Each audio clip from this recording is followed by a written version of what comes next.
Bonjour, bienvenue. Good morning, everyone. Welcome. Thank you for joining us today. I'd like to call the meeting to order, and on behalf of Ottawa City Council, I wish to acknowledge that Ottawa is built on the unceded Anishinaabe-Algonquin territory. The peoples of the Anishinaabe-Algonquin Nation have lived on this territory for millennia. Their culture and presence have nurtured and continue to nurture this land. The City of Ottawa honors the people and land of the Anishinaabe-Algonquin Nation and honors all First Nations, Inuit, and Métis peoples and their valuable past and present contributions to this land. I'll ask the committee coordinator now to do a roll call, please. Councillor Lula. Present. Councillor Judas. I'm here. Councillor Curry. Present. Councillor Gower. Here. Councillor Tierney. Present. Councillor King. Here. Councillor Leeper. Hello, good morning. Councillor Brockington. Here. Councillor Menard. Morning. Councillor Giroux. Here. Vice Chair Kitts. Here. Mayor Sutcliffe. Here. You have quorum. Thank you. Are there any declarations of interest? Okay, let's move to the confirmation of minutes from the committee meeting on June the 6th. Are the minutes confirmed? Thank you. Responses to inquiries. I'll note the response to the inquiry on LRT Stage 2 construction. Item 5 is Finance and Corporate Services Department. At 5.1 is the donation of decommissioned ambulance to St. John Ambulance. On the recommendation, is that carried?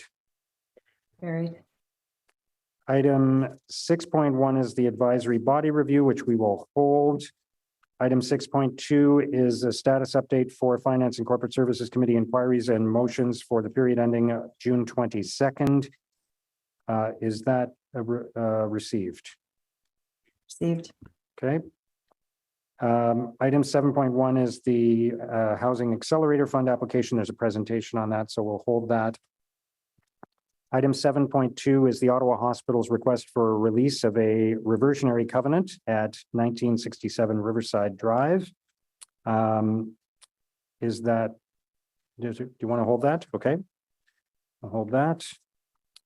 Item 7.3 is the application by Trimworks Developments Limited for 1280 Trim Road, and there is at least one speaker for that, so we'll hold that as well. Oh, yeah, there is a, sorry, there is a motion to add it to the agenda. So actually, Councillor Luloff, if you wouldn't mind moving that now, please. Yep, whereas May 2023, Finance and Corporate Services Committee and Council approved motion. You can read the number, providing that the community improvement plan application for 1280 Trim Road we brought forward for consideration under the terms and conditions of the current integrated Orleans CIP program. And whereas the applicant was anticipating the report would be considered by committee and council prior to the summer legislative break. And whereas the staff report for the application by Trimworks Development Limited for 1280 Trim Roads was not finalized in time to be published with the Finance and Corporate Services Committee agenda on June 22nd, 2023. Whereas the report was issued to committee and a revised agenda published on June 29th, 2023. And whereas considering this application prior to the summer legislative break would mean that the applicant can take steps without further delay. Therefore, be it resolved that the Finance and Corporate Services Committee approve the addition of this item to the agenda for the July 4th, 2023 meeting pursuant to subsection 89(3) of the procedure bylaw. Okay, is that approved? Thank you. Thank you. All right, let's go back to item 6.1, the advisory body review, and we have presentation from Rick O'Connor and Tyler Cox on that. And then we will hear from delegations, and there are a couple of motions as well. Welcome to both of you. Thank you, Mr. Mayor. We're going to have our few colleagues from OC Transpo join us here at the table.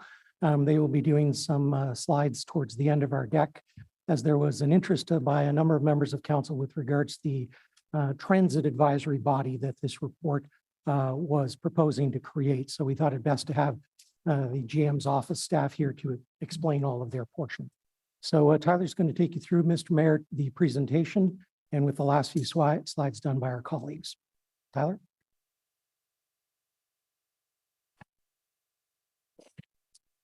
Oui, merci, Monsieur le maire. Je m'appelle Tyler Cox. Je suis gestionnaire My des name services. is Tyler Cox. I'm the manager of legislative services. Today, we will present you the review of advisory bodies. By way of background, Mr. Mayor, the City of Ottawa has had various bodies traditionally created to provide advice to City Council committees and/or staff. These advisory bodies supplement the formal governance structure of standing committees and subcommittees established by Council. During the past terms of Council, these advisory bodies operated with varying levels of formalization and governance structures. It's important to note, Mr. Mayor, that these advisory bodies are different than public engagement, something which is much broader, involves things like councillors' meetings with their constituents, Engage Ottawa, social media, and so forth. But here we're talking about advisory bodies in the limited sense of the governance structure. During the 2022-2026 Council Governance Review report considered by Council on December 7th, it was noted that there was a need to review the city's advisory bodies to ensure they were kept current with decisions coming out of the City of Hamilton from the Ontario Divisional Court and closed meetings investigations that had been conducted by the Ontario Ombudsman. Oh, next slides, please. Thank you. Council directed the city clerk to undertake a review and provide additional direction regarding other related matters, such as the establishment of a transit advisory body composed of public members. Next slide, please. Mr. Mayor, we will discuss three types of advisory bodies. The first are advisory committees. These are statutory and policy-based advisory bodies that are required under legislation with direct ties to legislation. Advisory committees provide advice to council and/or staff. They are typically composed of members of the public or members based on statutory requirements. Advisory committees are now considered to be local boards of the City of Ottawa and are therefore subject to certain mandatory bylaw and policy requirements. The second category is council sponsors groups. These are ad hoc advisory bodies established by standing committees or council to provide advice to staff. They are typically composed of members of council and staff. Unlike committees of council, sponsors groups do not have decision-making authority. Council sponsors groups are not established under legislation and are not considered to be local boards, but would be subject to general procedural guidance that we are bringing forward to ensure consistency, transparency, and accountability. The third category, Mr. Mayor, is the departmental-led working groups. These are ad hoc advisory bodies established by staff, for instance, the general manager, to provide advice to staff. They're typically composed of members of the public and staff. They may include members of council in an ex officio or liaison capacity.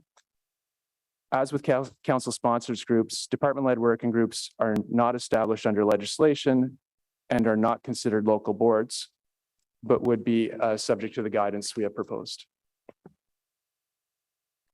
Next slide, please. We are recommending, Mr. Mayor, the establishment of 4 advisory committees. They are the 4 that are required under provincial legislation. Nous recommandons les comités consultatifs suivants. So we are recommending the advisory committees. So we want the Accessibility Advisory Committee required under the Accessibility for Ontario with Disability Act 2005. Then we have the Community Safety and Wellbeing Advisory Committee that is required under the Police Services Act. Then we have the French Language Services Advisory Committee required by the bilingualism policy of the City of Ottawa, as well as the City of Ottawa Act 1999. And then we would like to recommend a Planning Advisory Committee required under the Planning Act. Next slide, please.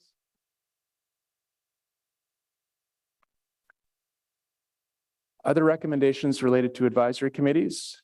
We're recommending the approval of various procedural requirements, including a recommendation that each advisory committee be directed to adopt and provide the Office of the City Clerk later this year with mandatory governance documents and minimum provisions to address statutory and bylaw and policy requirements.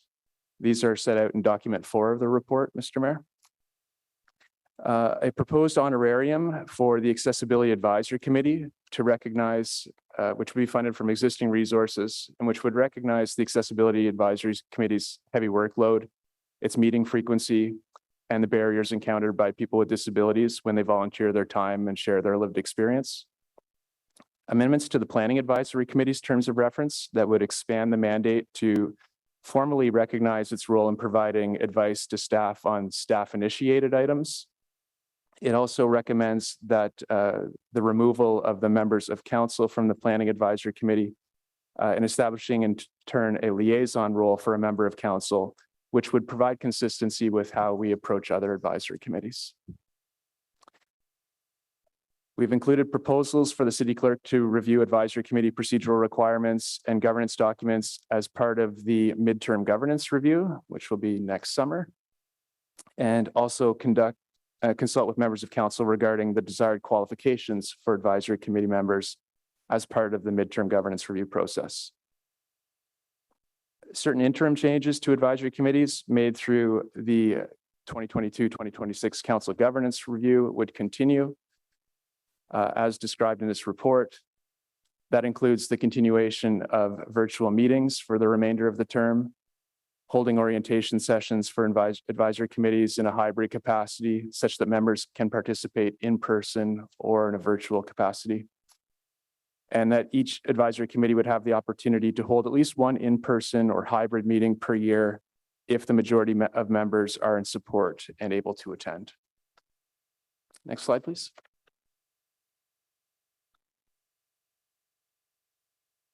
With respect to council sponsors groups and departmental led working groups, we recommend that council and committee receive for information the general procedural guidance for council sponsors groups and department led working groups. This includes things like with transparency requirements and record keeping. And they're set out in documents 5 and 6 of the report. We recommend that committee receive information about the mandate membership and other details regarding the establishment of the transit working group. And we'll have more information on that in a moment. And finally, we have a housekeeping recommendation, if you will, that provides delegated authority to the clerk to ensure that things like terms of reference, other procedures and processes are kept current. And as I mentioned, Mr. Mayor, since there is considerable interest in the transit working group, our colleagues from Transit Services will now go over a few slides on that body. Thank you. Okay, thank you, and good morning, everyone. Renee Amilcar is not able to attend today, so I'm acting on her behalf. Dans le cadre de l'examen du report sur la gouvernance sans décembre. When we were reviewing the governance report last year, the council approved amendments to the composition of the Transport Committee. Create a new transit advisory body to ensure that the customer experience is considered on matters relating to the operations of public transit, paratranspo, conventional bus service, and the O-train. Could we pull up the first slide, please?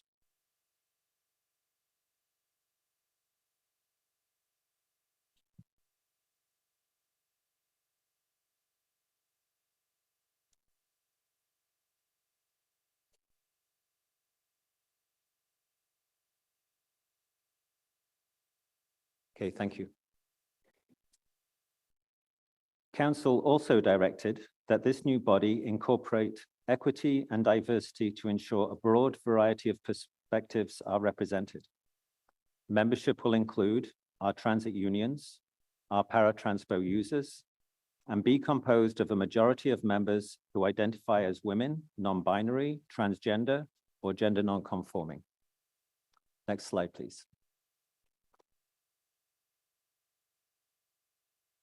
In consultation with the clerk's office, Transit Services is proposing to create the Transit Advisory Body as a department-led working group under this new process.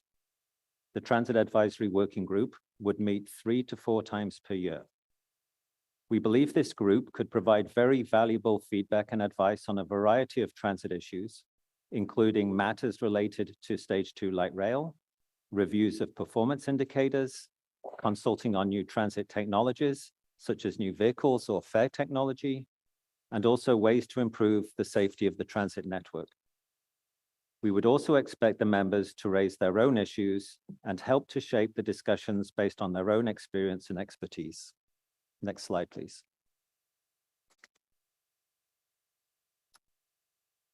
Following Council's approval, we will be coordinating the recruitment of members in consultation with Chairs Gowers and DeRoche. We are anticipating a group of approximately 10 people, but we may bring in additional members as needed for specific discussions.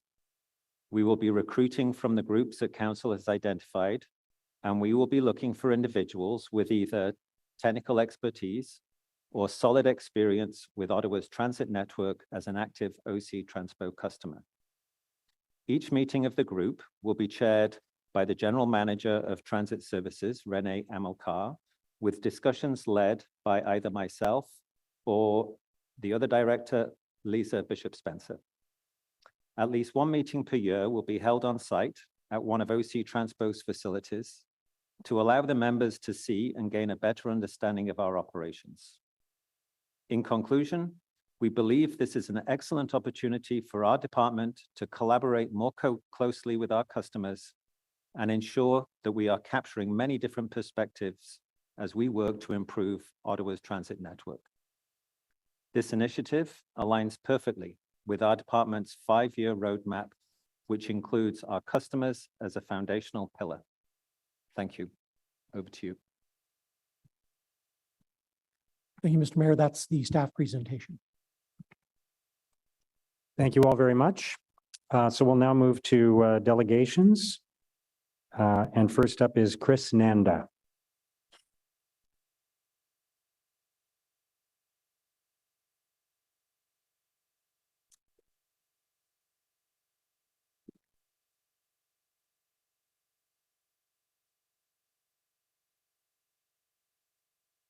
Thank you, Mr. Mayor and members of Welcome. council. I just ask if you can give me a 2-minute warning because I know I'm limited. It's a pleasure to be here and I appreciate the opportunity to speak. I served since 2012 on the city's Environmental Stewardship Advisory Committee, or ESAC, and as the chair since 2014. And we had many meetings in this room before COVID. I'm disappointed that ESAC is apparently being abolished without any replacement advisory body in place, and it may only possibly be replaced by a department-led working group, which is not the same as providing direct advice to council committees. Question the rationale for eliminating ESAC at this time of unprecedented environmental crisis without a replacement body ready to hit the ground running. People are looking for leadership from their city on this issue, and you only have to listen to what fellow citizens and constituents are talking about these days vis-a-vis increasing storms and smoky skies. There is no guarantee that these working groups would actually be struck, although I believe that is the intent, because the report only says that managers indicate they intend to establish groups as required. And moreover, these could be ad hoc groups. Unfortunately, the new structure only further reduces the interactions between the public via ESAC and its reporting relationship with the Environment Committee and elected officials. One of the benefits of ESAC was that we had a counselor from the Environment Committee with whom we could liaise directly, as well as senior staff. So I hope that any replacement body would provide that direct access still to council members. In the absence of ESAC, the recruitment process for other advisory committees began late in 2022, or more than 6 months ago. There has been no opportunity for a formal advisory group of citizens to provide input to council on issues related to climate change. Given the council declared a climate emergency more than 4 years ago, and with a climate change related derecho 2022, unprecedented smoky skies are plaguing Ottawa this past month due to climate change related forest fires. it's inconceivable that no advisory structure is in place. Moreover, there are concerns the city is fiddling with governance structure for its citizens while the forest fires burn. One could say this is akin to fiddling while Rome burns. By the time any working groups are set up, it may likely have been almost a year, if not more, since the current council was elected, which is troubling given the increasing environmental and climate change threats we're witnessing. When I appeared before the Environment Committee earlier this year to present ESAC's report to council, I outlined a few suggested steps on what could be improved to enhance the value and efficacy of ESAC to council and the city. They're included in a box below in my written submission.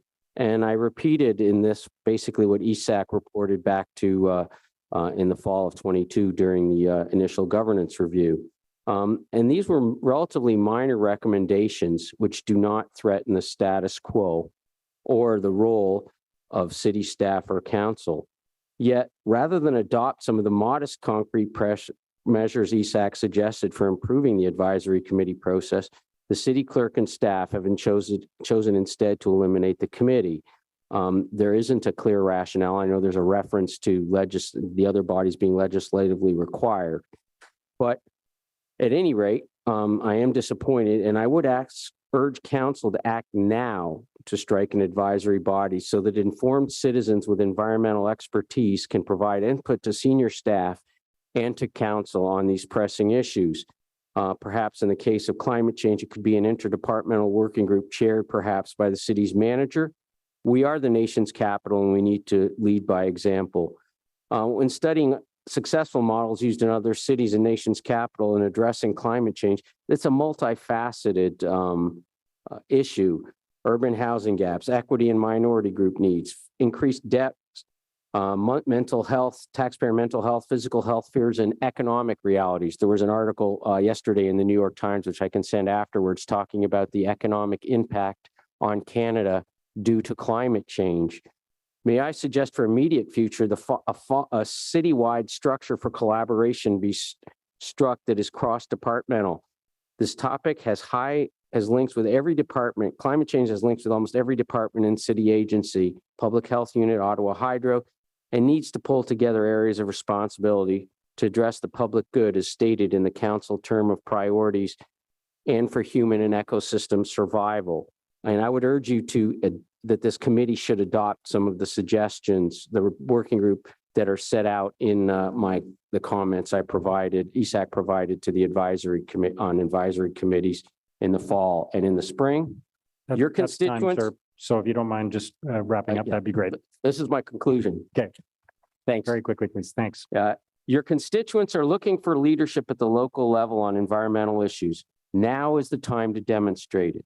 Again, thank you for your time and consideration. Thank you very much for your presentation. Councillor Menard. Thank you very much, Mayor, and thanks, Chris, for all your work and contributions to the Environmental Service Advisory Committee.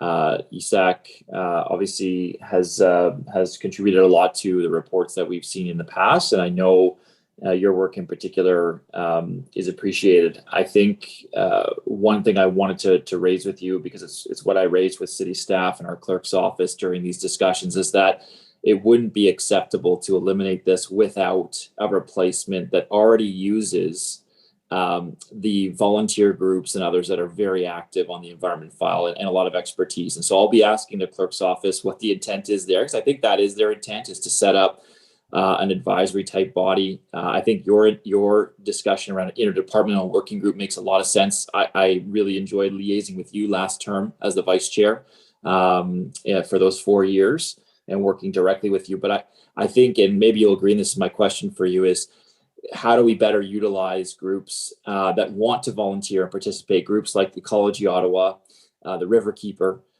cafes, Waste Watch Ottawa, the Ottawa South Eco Action Network, those types of groups. How can we utilize already in place expert environmental volunteers that want to help us, say, on our tree planting strategy, or the mayor's advisory group on the environment?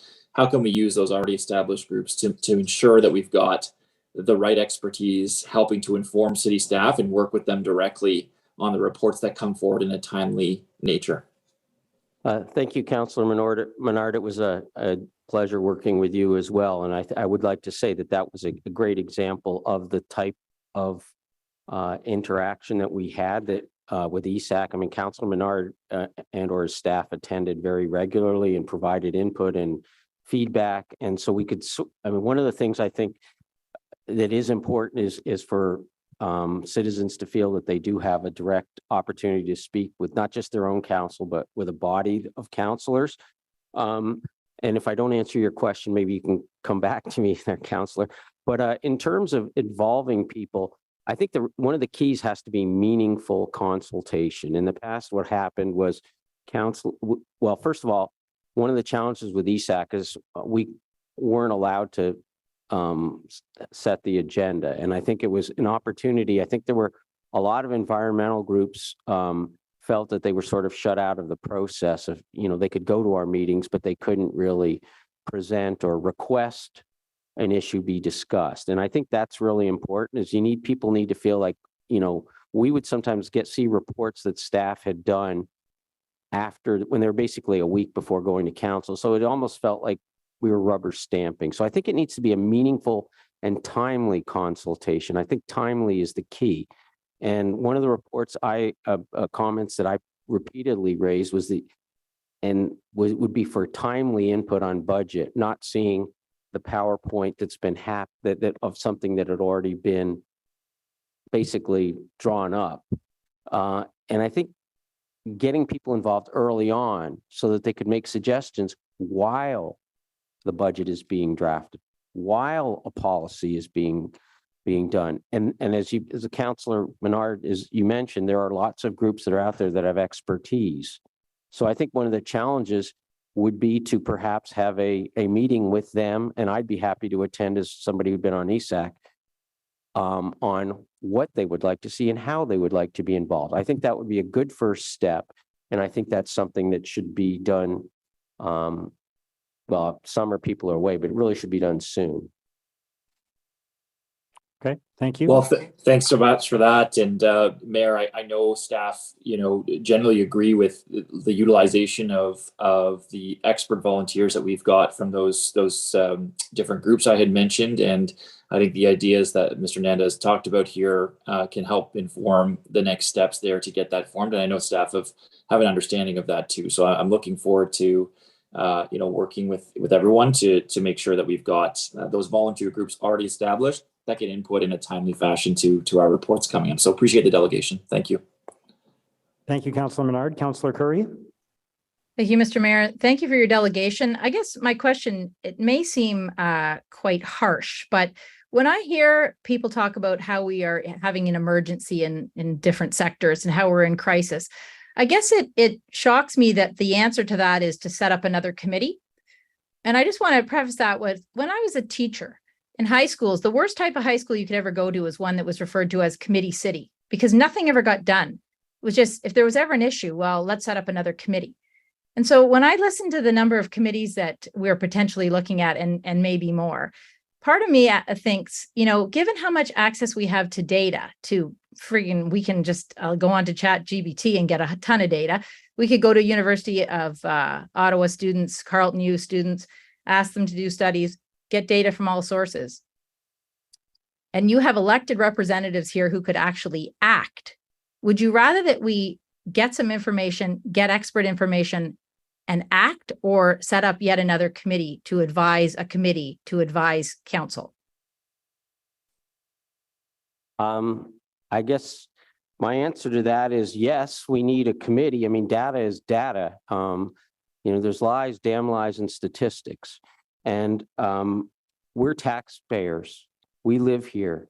You can look at all the data, but if you can involve the people, the cafes, the Ecology Ottawa, the other environmental groups that are on the ground, they're the ones that are going to be implementing. Council cannot do it by itself. You need the citizens involved. Citizens who are already involved in the community associations, the FCA, they have a good sense of the lay of the land.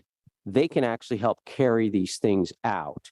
So a committee that just does nothing, I agree with you. And that was a frustration for many ESAC members. And we just sort of, I mean, I kept with it because I figured it was good opportunity to, try and, in a small way, make changes. But that, to me, is the real key, is to get the people involved. And I mean, I'll give you an example. Invasive species. We know it's a big issue. Dog strangling vine, you name it. Buckthorn. You can have all the studies you want in the world that talk about it, say, yeah, it's a problem. Well, what are you going to do with it? If you don't have people on the ground that can advise you, well, hey, this might be the best way, set up, funds to remove endangered invasive species, or set up working days or community groups. If you don't have those answers, the people on the ground, then it's a paper exercise. And a properly utilized consultation with the public and with advisory committees or working groups will give you some of the tools to advance things so that there's a win-win situation. It's not a panacea, but it's an improvement. Thank you very much for that. I appreciate that. That actually helps me a lot. You'll be interested to see the motion I have coming up. Thanks, Mr. Mayor. Thank you, Councillor Curry. Councillor Carr? Thanks, Chris. I'm not on this committee, but I came out to see you since you're my resident. And I know from working closely with you when we were both in community associations in the same ward for a number of years, how dedicated you are to the environment.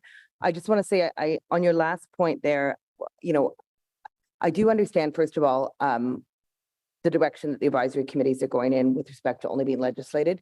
But I don't disagree with you at all that we need something operational hands-on. And I look at the success that both my previous community association and your previous community association have had in actually mobilizing people around the wards, where we have hundreds of people that actually remove invasive species from our parks and green space. And so it's something that I will give, just to let you know. I just wanted to reassure you that it is something that I give thought to on how we can best work with those on the ground that have the knowledge and expertise that aren't necessarily in staff or councillors' hands. But thank you for your delegation.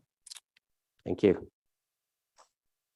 Okay. Thank you, Mr. Nanda. Thank you. Thank you, Mr. Mayor and Council, and I hope everybody has a good summer. Thank you again. Our next delegation is from Treva Cousineau.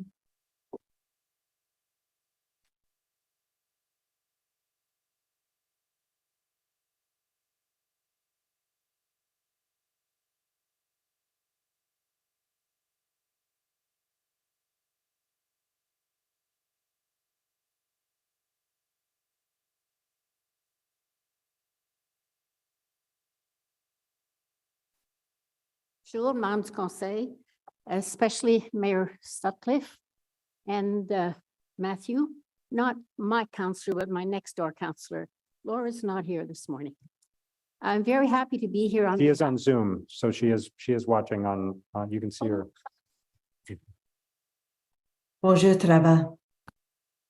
I'm here this morning on behalf of Council on Aging of Ottawa as the newly elected president of the board. We wrote to council in December last year, and again, I believe Friday, requesting that council seriously consider setting up an advocate liaison for seniors, for older adults, and the same for a group that would study the needs of older adults and how best to meet them. You'll recall that in 2011, the World Health Organization recognized the city of Ottawa as an age-friendly city. Et je pense que c'est le temps que le Conseil agisse un peu plus dans ce domaine. And the time has come for council to act a little more. Some efforts were made, of course, but I don't expect you to make a decision on this morning, but I believe it would be important to have at least some feedback so that you could tell us what you intend to do. Merci beaucoup. Councillor Kavanaugh. Thank you, Mayor. And thank you, Ms. Cousineau, for your delegation. I appreciate it very much. I feel like I have to declare a conflict of interest since I'm in the category now. But I do think that we do need to look at seniors. Bay Ward has the highest number of seniors in the city. Would you be satisfied with something like a liaison position on council, somebody who's just looking over these issues. I previously was the liaison on women and gender equity, but I'm wondering if that is something that would be useful. I think we would prefer that it be a member of council. Yeah. I'm sorry, perhaps I misunderstood your statement. Yeah, no, that's what it is. It's a council member who takes on responsibilities on certain subjects.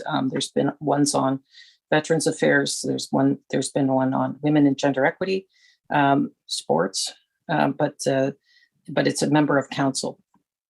That was our request. Okay.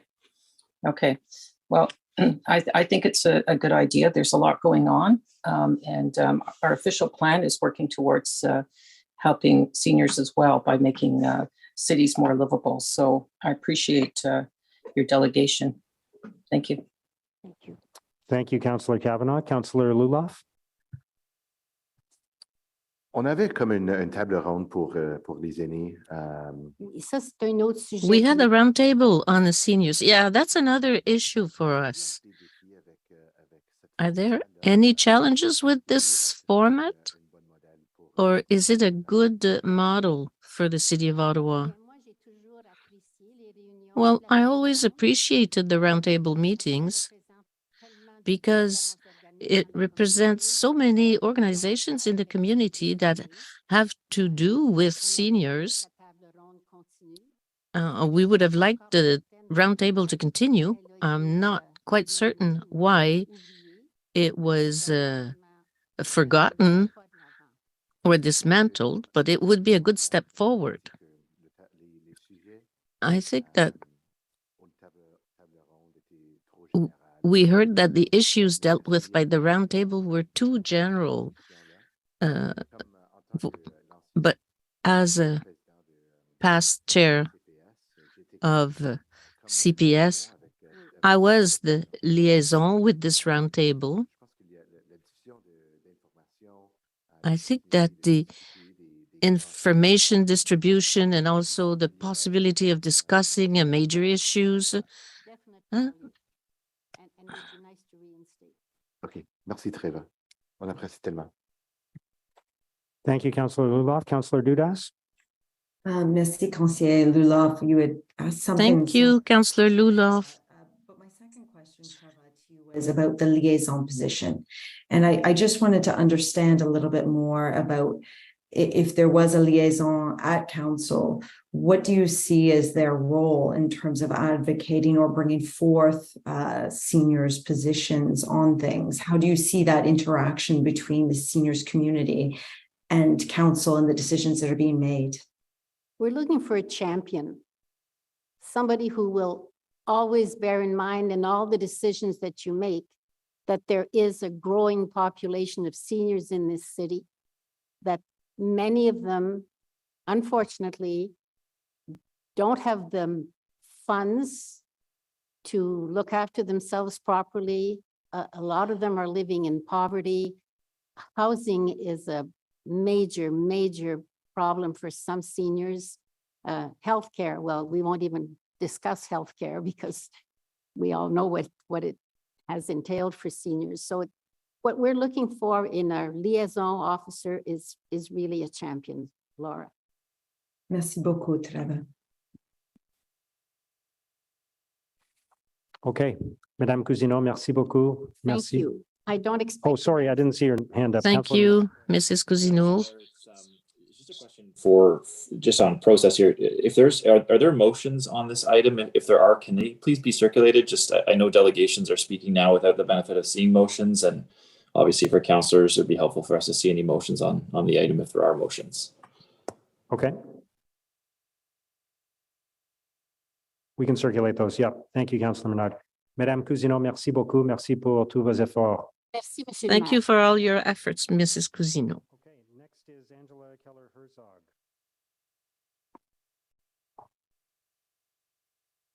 Hey, good morning, everybody. Can you hear me? Yes. Okay, Welcome. excellent. Thanks. Go ahead, please. Thanks. So thank you for this governance report. And on behalf of cafes, I will be speaking on the subject of the environment and climate.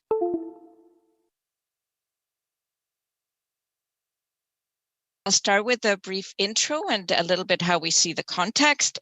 So cafes, most of you know cafes. We're a public interest network of local leaders focused on the environment and climate. We've operated for over 10 years and we have over 150 individual and organizational members that span the urban, suburban, and rural areas. So in terms of the context, we find it very good how the staff report discerns three quite different functions. So there's the substantive policy advice to council and its committees, the research support to staff, and also the engagement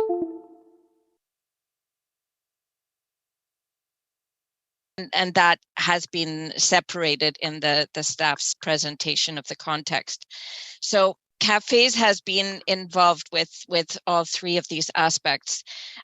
Cafes agrees that ESAC, the Environmental Stewardship Advisory Committee, was not really able to play the role for which it was intended. And we welcome the search for effective new structures. And we also recognize that in general, advice can only work where advice is really solicited. We recognize that for complex problems, we need to work together in partnership between different stakeholders, and that will lead to better outcomes. So in terms of our recommendations, regarding the creation of one or more environmental or climate working groups, we understand the climate crisis and the biodiversity crisis and overall ecosystem health to be served functionally by many different city departments. No one general manager is responsible for the city response to the climate emergency. And the city response also involves Ottawa Hydro and Ottawa Public Health in very important roles. And in looking at the climate projections, for example, the city has worked in partnership with the National Capital Commission. So there's lots of stakeholders involved. So our first recommendation would be to allow additionally, not just for departmental working groups, but for interdepartmental working groups that the city manager can call for. Secondly, considering that the climate crisis and the biodiversity crisis, although related and connected, are effectively separate in how we deal with them institutionally, financially, and legally, we see that the recent international conference of the Party 15 in Montreal and the resulting Montreal pledge by municipalities, including Ottawa and this council, these are planks and a platform that responds to the biodiversity crisis. So our second recommendation would be to consider creating an interdepartmental working group to follow up on the Montreal Pledge on Biodiversity, which Ottawa has signed up for. And thirdly, when it comes to ecosystem health, which could be climate or it could be biodiversity, it's certainly about stewarding our air, water, and land, and our relations with our fellow species. So our recommendation number 3 would be to recommend that you invite First Nations knowledge holders to participate in these interdepartmental working groups and strive to build and maintain reciprocal relationships with the host Anishinaabe Algonquin Nation. We should strive for both cultural and ecological protocols to be created that can guide us. Thank you for your consideration. Thank you very much. Okay, I don't see anyone's hand up, so thank you very much for your presentation. Next is a presentation from Carolyn McKenzie. Good morning. Good morning. Good morning, and thank you to the mayor and councillors to this committee for the opportunity to speak this morning. My name is Carolyn McKenzie, and I'm here. I was a representative for the FCA on the Planning Advisory Committee during the last term of council. So I just had a few comments to make on the report, and I really appreciate that this report has been brought forward. I guess in general, I would say that while the PAC, as it was referred to, we typically only met about 2 to 3 times a year at the most, but I think it provided a useful forum for a group of very relevant stakeholders to discuss issues related to the annual planning work plan and related city planning matters. Planning issues can, of course, be contentious. So I think it was a really useful forum and important because it really encouraged exchange of views between members and hopefully a better understanding and appreciation of differences. And there are obviously differences when you have a committee made up of industry people, community people like myself on a number of issues. Councillor Moffat, who acted as chair of the PAC, laterally commented a number of times on the value that he believed came from the discussion between members, and I think that really reflected reality. I also believe that it was very useful at committee to have the benefit of his participation as a member of council, preferably having the participation of the planning committee chair as a member of PAC, and because I think what it did, it really helped to ground our discussion in a greater knowledge of internal City Hall workings. This past January, Roland Dorsey and myself, Roland being the chair of the FCA's governance committee, we gave some thought to sort of last 4 years, my own personal experience in the PAC, and we wrote to the city clerk with a number of observations and specific recommendations for his consideration and consideration of the council group. And the view really to helping to improve the efficiency and effectiveness or value of the PAC in particular.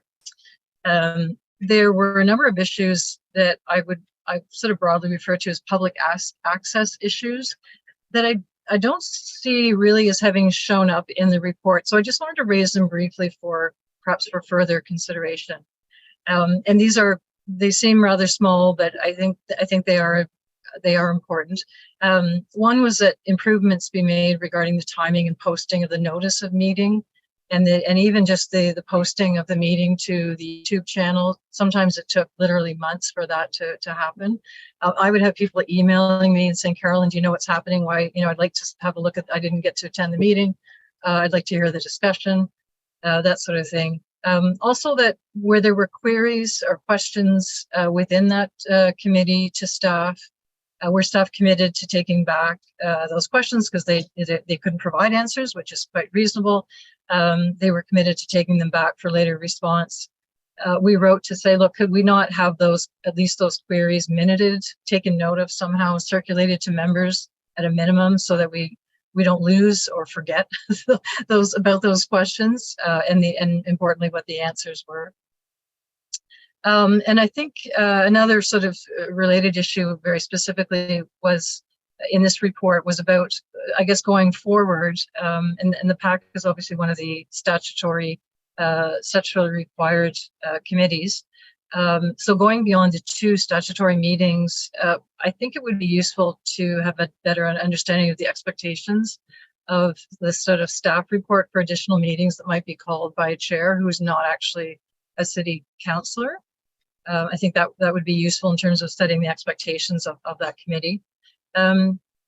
I guess just a couple of last things and then I'll wrap up. We didn't actually anticipate the recommendation in the clerk's report that only a single council member would be appointed to committee. I know how busy all of you must be, but I do think it would be advisable to reconsider this and at least to appoint an alternate councillor, given the busy council schedules, because otherwise we're likely to be without a councillor from time to time and have no liaison whatsoever. And as I said earlier, no sort of grounding of the committee discussion with the input, really important input from a city councillor. And then I guess just a last kind of general comment. We did take some time to write the letter, to think carefully about these recommendations. And I'm just wondering if it might not have been useful as part of this review to actually consult with PAC members, not just myself, but others. There were lots of industry people as well, to provide an explanation in our case as to why recommendations received were not incorporated. What the thinking was, that would have been useful. But certainly going beyond that, just to actually seek more directly input from members. Again, taking into account the busy schedule at City Hall. So I'll keep it short there. Thank you very much.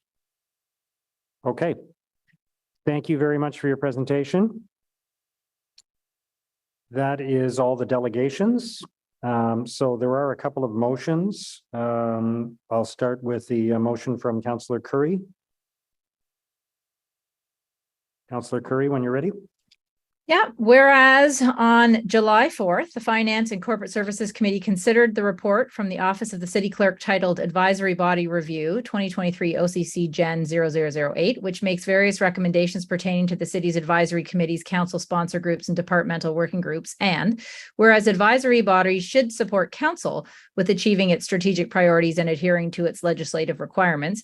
And whereas there is an opportunity to develop performance measures and gather relevant data about these advisory bodies on how they support these city objectives, e.g. alignment with strategic and legislative objectives, contributions to reports, etc. And whereas there is an opportunity to further review these bodies as part of the 2022-2026 midterm governance review, therefore be it resolved that the city clerk be directed to develop basic performance measures for these advisory bodies and include relevant reporting and analysis in the 2022-2026 midterm governance review report, including any recommendations for further changes to advisory bodies.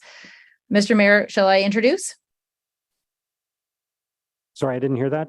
Shall I do this as my introduction? Can I make a comment here? Speak to it for sure. Yeah. Sure. So, Mr. Mayor, in our briefings, one of the questions I asked the city clerk and Tyler was, do we have any evidence that any of these committees is actually effective, actually producing anything, actually changing anything? And I say that out of frustration because as a person, as an individual person, I like to see action.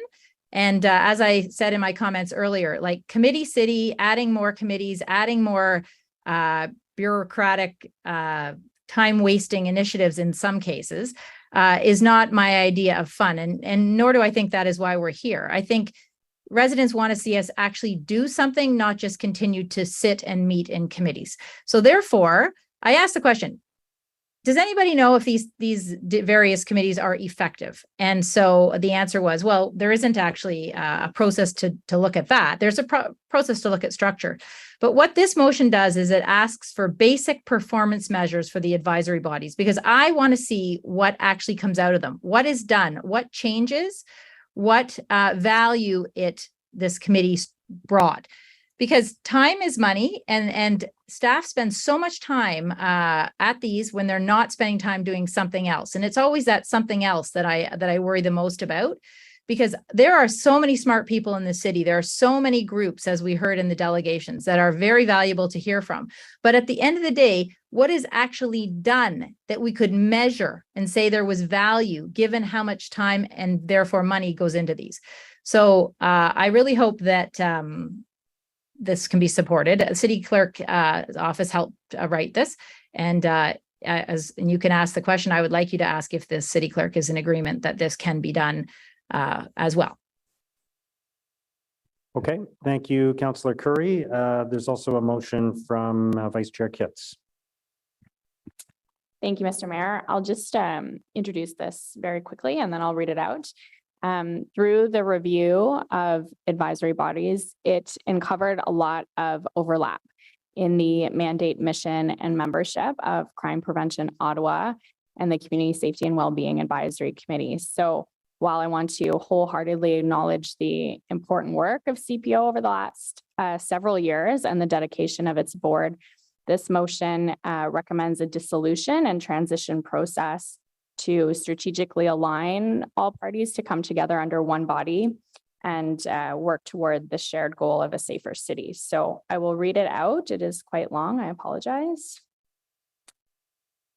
Whereas subsection 143 of the Police Services Act, as amended by Bill 175, the Safer Ontario Act 2018, requires City Council to prepare and by resolution adopt a community safety and wellbeing plan that identifies risk factors, including without limitation, systemic discrimination, and other social factors that contribute to crime, victimization, addiction, drug overdose, and suicide, and any other prescribed risk factors, as well as related reduction priorities, strategies, and outcomes. And whereas Section 145 of the Police Services Act requires a municipal council that prepares a community safety and wellbeing plan to establish an advisory committee that includes a specific minimum membership composition. And whereas Crime Prevention Ottawa was established by City Council on February 1st, 2005 as a permanent crime prevention responsibility center. And whereas on December 5th, 2018, Council considered the 2018-2022 Council Governance Review Report and approved amending Crime Prevention Ottawa's terms of reference to provide Crime Prevention Ottawa with the responsibility to establish an advisory committee for the purposes of Bill 175. And whereas on June 26, 2019, Council considered the staff report titled Crime Prevention Ottawa Terms of Reference and approved amendments to Crime Prevention Ottawa's Terms of Reference, including an updated membership, which provided that the Crime Prevention Ottawa Board of Directors would act as the advisory committee for the preparation of the City of Ottawa's Community Safety and Wellbeing Plan. And whereas on October 27, 2021, Council approved the city's Community Safety and Wellbeing Plan and directed the General Manager of Community and Social Services to develop a governance structure, an evaluation and performance measurement framework, and a financial strategy for the administration, implementation, evaluation, and funding of the Community Safety and Wellbeing Plan. And whereas on April 27th, 2022, Council considered the staff report titled Community Safety and Wellbeing Plan Progress Update, which stated that a new advisory committee was among entities being established for the governance structure of the Community Safety and Wellbeing Plan. And whereas given its role in the preparation of the Community Safety and Wellbeing Plan, much of Crime Prevention Ottawa's membership composition now overlaps with the mandatory Community Safety and Wellbeing Advisory Committee as set out in Attachment 1.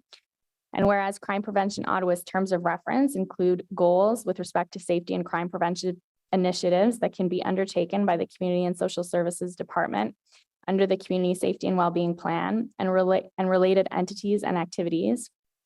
And whereas the City of Ottawa Community Safety and Wellbeing Plan and Crime Prevention Ottawa are closely related as they address social issues and promote community safety and wellbeing, prioritize collaboration, crime prevention, and community engagement through capacity building as key strategic strategies for promoting safety and wellbeing in communities, and focus on improved safety for all residents. And whereas Crime Prevention Ottawa is a local board of the City of Ottawa, as described in the 2022-2026 Council Governance Review Report, and subsection 216(1) of the Municipal Act 2001 provides that Council may dissolve a local board.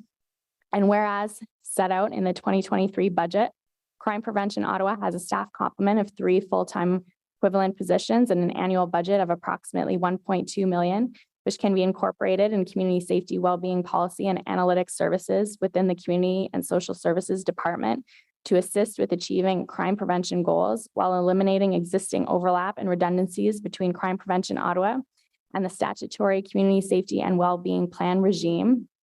Therefore, be it resolved that City Council directs staff to 1, begin the process of dissolving Crime Prevention Ottawa and allocating its current staff complement to the 2024 budget process and the 1.2 million annual budget to community safety, wellbeing, policy, and analytics services within the Community and Social Services Department under the delegated authority of the General Manager of Community and Social Services. Although operational and granting processes will continue through the transition phase, the Crime Prevention Ottawa Governance Board shall cease to exist as a structure and will cease to have any delegated authorities effective the approval of this motion at City Council. 2, report back to the Community Services Committee and Council no later than the 2022-2026 midterm governance review regarding actions the Community and Social Services Department has undertaken or will undertake that will address the goals set out in the mandate of the former Crime Prevention Ottawa. 3, add to the terms of reference of the City of Ottawa Community Safety and Wellbeing Plan language in support of crime prevention, community collaborations, research, funding, policy, and program interventions that reduce harm as key strategies for reducing crime and improving community safety. And 4, ensure that agencies currently receiving funding through Crime Prevention Ottawa will continue to receive funding to the end of their current terms, after which these agencies will be considered for funding through the Community Safety and Wellbeing Plan. Thank you. Thank you, Vice Chair Kitts. I understand there's also a motion from Councillor Dudas. So let's introduce that now. Councillor Dudas. Yes, thank you, Mr. Mayor. Mine is just 2 lines. It's therefore be resolved that the City of Ottawa establish a council liaison for older adults, that the city clerk will circulate an expression of interest to fill the position of council liaison for older adults. Okay, thank you, Councillor Dudas. So let's open it up to discussion on the report and all of the motions. There are 3 motions then. Councillor Menard. Hi, Mayor. So I just wanted to ask about the question that was being raised with regard to ESAC and the advisory bodies. I'm just wondering if the clerk's office could just remind me, because I was on the group that discussed this as part of council, but I just wanted a reminder about the Ecology Ottawa, Riverkeeper, Cafes, Waste Watch Ottawa, the Ottawa South Eco Action Network, and how we might be incorporating these groups into an advisory body, as well as the question about the interdepartmental working groups, the city manager's ability to form those, which I think we have now, and I just want to see their response. And just also want to say appreciate the clerk's office work on this report. Thanks, Mayor. Thank you, Mr. Mayor. Yes, we did have a council sponsors group reviewing council sponsors and other advisory bodies. So thank you to Councillor Menard for his contributions. What is being contemplated, Mr. Mayor, is departmental-led working groups. So working groups led by general managers, where they would bring in various experts and community groups who have interests in these matters. And when they are formed, the standing committee would be advised, the parent standing committee would be advised that these groups are being formed. There would be opportunities to make recommendations to the general manager on that level. And forgive me, I forgot the second question. Sorry, yes. So I guess I'm just wondering on the first point, that the timeline of that, when that might happen with regard to the environmental piece, because obviously there's a concern that we want to get resident input. I think there's a lot of volunteers out there that want to work on things like tree planting and maintenance in our city. There's a lot of obviously volunteer groups with experts that can inform us now. So just the timing of that, how it might look. And then secondarily was the question about the interdepartmental working groups and how that might be formulated through the city manager's office. I believe obviously there's the ability to do this now. We see some of those already, but several delegations raise interdepartmental working groups as a part of a solution to what we're seeing in the report today. Thank you, Mr. Mayor. Yes, in terms of the timeline, I think in general, council and staff have their eyes set on the July 12th council meeting, and after there is sort of a natural slowdown over the summer. However, we do in general see these working groups ramping up in the fall. I won't speak for the general manager on that particular working group or working groups, but that was sort of what we had envisioned. And then with respect to interdepartmental working groups, yes, we think that would be a possibility. In fact, when we met with the general managers, for planning and real estate and economic development and infrastructure and water services at the same time and briefed them on this matter and had a discussion. So I think there's an opportunity for general managers to come together and do that sort of interdepartmental work. Thanks very much, Mr. Mayor. And just on the Crime Prevention Ottawa motion, I'm in a unique position where I used to really fight to save this group back in, I think I was the president of the Centertown Community Association at the time. It was 2009 or 10, and they were on the chopping block then. And I saw the valuable work they did. But I think we've come to a point where these funds can be better utilized. And certainly we'll support that motion by Vice Chair Kitts. I do think there's a lot of need out there for a different approach to crime prevention. One that is more community led, and one that will see those investments into the well-being of our residents. At the end of the day, when we're all safer when people's needs are met, their housing needs are met, their food needs are met, and their mental and social needs are met. And so, I think this is the right move, and just appreciate the motion. Thanks, Mayor. Thank you, Councillor Menard. Councillor Leeper. Thank you very much, Chair. I've got three areas of question. I guess the first of which is with respect to the Kitts motion and Crime Prevention Ottawa. I just want to get some clarity around the first clause of the resolution. Begin the process of dissolving Crime Prevention Ottawa and allocating its current staff complement. Begin the process is kind of open-ended. What does that actually mean as of the city council meeting at which we approve this, if we do? Does this mean that Crime Prevention Ottawa will be dissolved?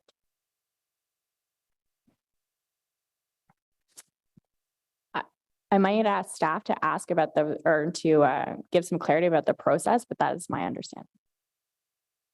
Could I ask I staff think, to? well, if I can just add a quick comment, Councillor Leeper, I think the intention is to move as quickly as possible after that, but recognizing that there are, there's going to be a bit of process, there's going to be some unfinished business that has to be taken care of, and so there'll be a transition period inevitably, I would think. Councillor Hill? Yeah, thank you, Councillor Leeper. The intent is to commence the process upon the approval of council. Understanding that the current operations of granting and the existing lines of effort, they need to continue through as the transition process happens, but the delegated authority to the actual Board of Crime Prevention Ottawa will cease at that time, as will the structure of the board. Okay. Okay, I think I'm comfortable with that. Is it fair to say that this represents a fairly significant change in that Crime Prevention Ottawa meets in public with minutes and is subject to meeting rules that will change as it becomes a series of authorities that are delegated to city staff? Is that fair?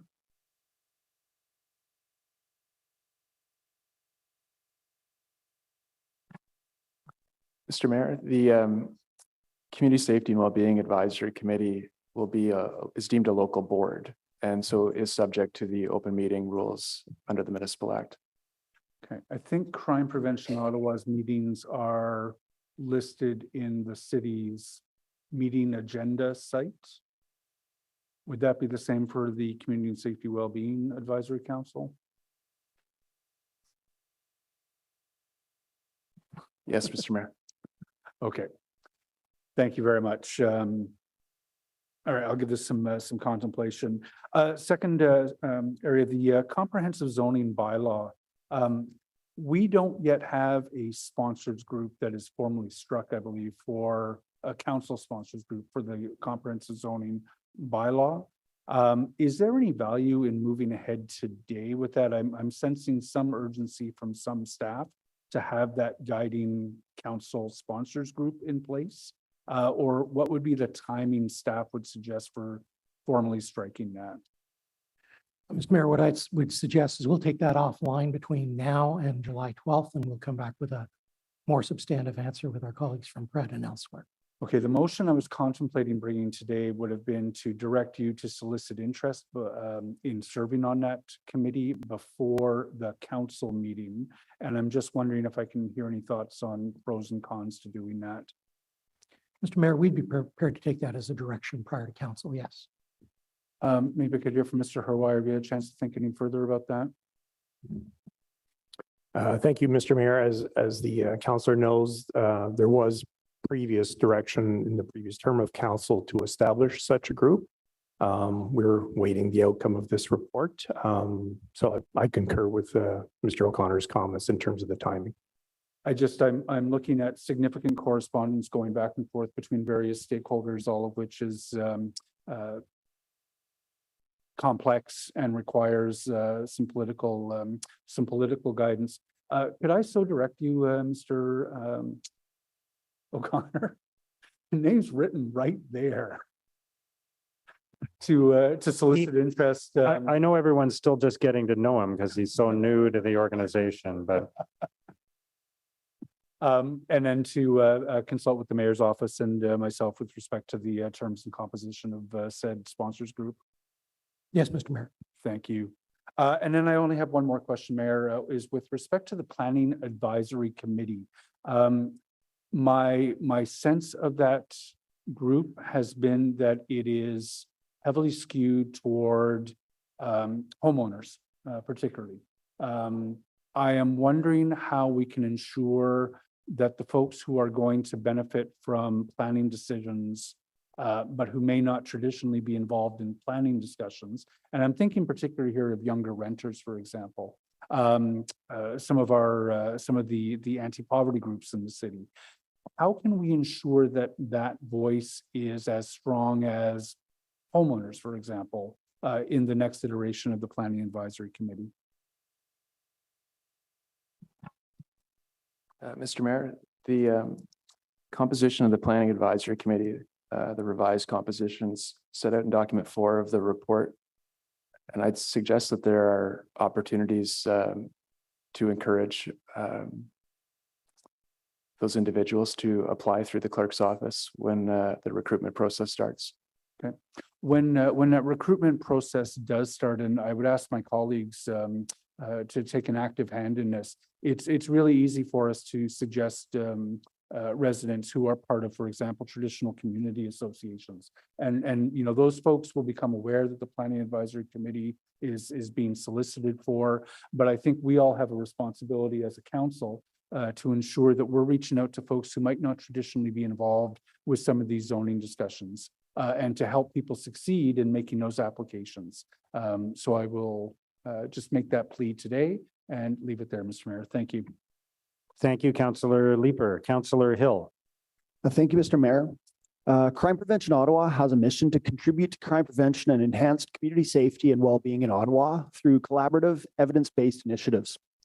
The Board of Crime Prevention Ottawa is mandated to have top decision makers in the areas of public health, municipal politics, funding, social housing, K-12 education, policing, child protection, and emergency services. It also includes community members who are leaders in anti-Black racism, various faith communities, the health and mental health sectors, and the local business community. Crime Prevention Ottawa engages a broad spectrum of community and agency stakeholders in its crime prevention initiatives and listens to these stakeholders, exploring existing research to identify gaps and supports that people need to live safely. We then nurture these partnerships that allow for a holistic approach to address these gaps. I want to highlight some of the accomplishments that this organization has had over the past several years. In 2023, we've revamped our funding model to center equity, diversity, and inclusion via a transparent granting process.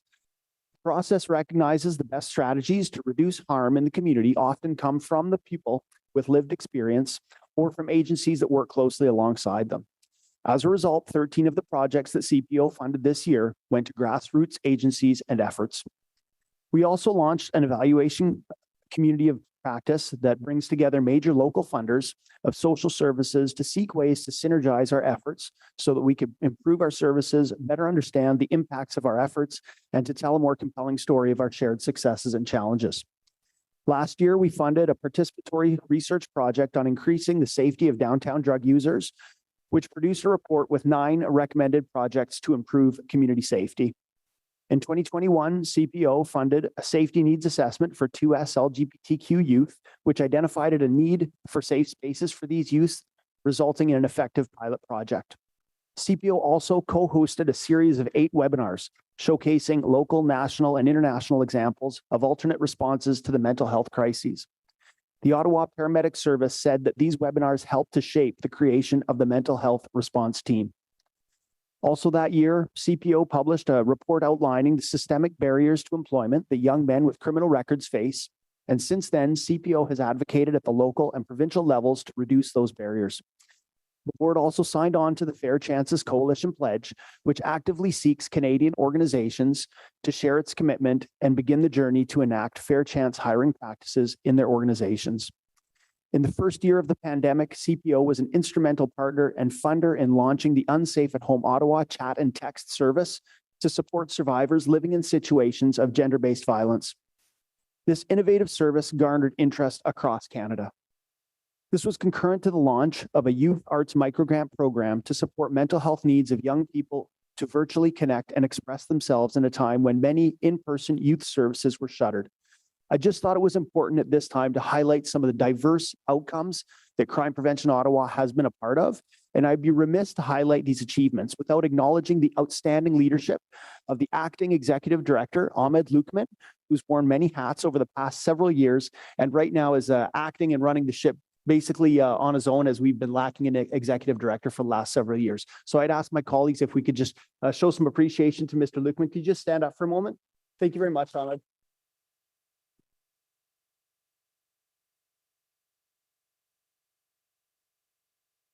I'm aware, Mr. Mayor, that changes in provincial legislation have evolved us to the place where there are mandate overlaps, both with community safety and well-being and Crime Prevention Ottawa.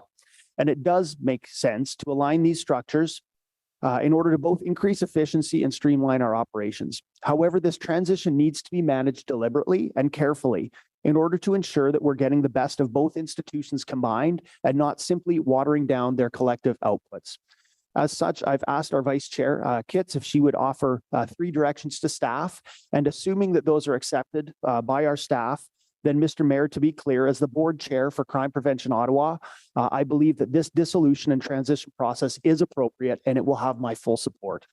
I acknowledge that change always comes with friction, a bit of risk and uncertainty, but I do believe that with leadership in both organizations, we can see an outcome whereby the city is better served in its overall crime prevention mandate through aligning the strategic resources under the Community and Social Services Directorate. Thank you. Thank you, Councillor Hill, and thank you for your leadership of Crime Prevention Ottawa and your collaboration during this transition process. It's much appreciated. So did you want to share the direction, Vice Chair Kitts? Councillor Hill, do you want to read it? And sure. Kitts. So my direction to staff would be, I guess, tabled by Councillor Kitts, that the advisory component function that CPO board provides should be sustained in the new structure. This was the strength of CPO and will be of a measurable benefit in both the transition and steady state going forward.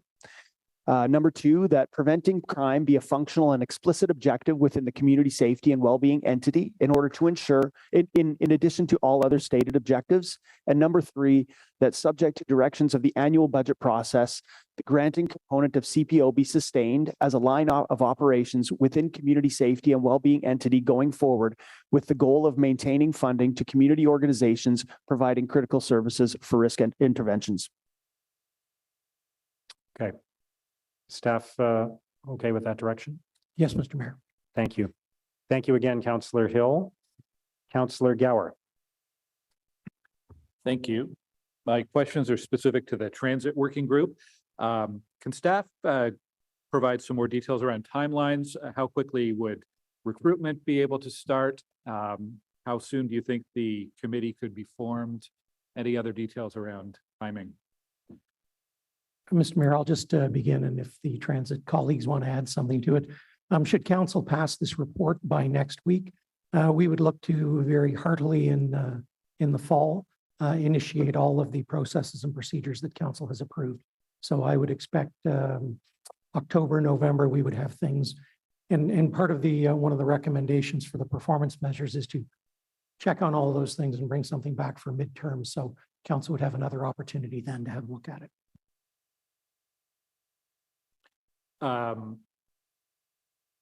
There are existing advisory groups within the transit has been using to advise on things like paratranspo. There's a group of paratranspo users that are consulted frequently, as well as for accessibility, number of organizations and representatives. I'm assuming those groups would continue, or would they be superseded by a working group? How would they continue to interact, I guess? Mr. Mayor, they would likely continue. There's nothing here that would preclude the continuation of these existing bodies. Okay. And I guess this isn't specific to transit, but I'm curious about other cities and other approaches, municipalities in Ontario, how staff look to best practices or approaches from other municipalities in bringing the recommendations today.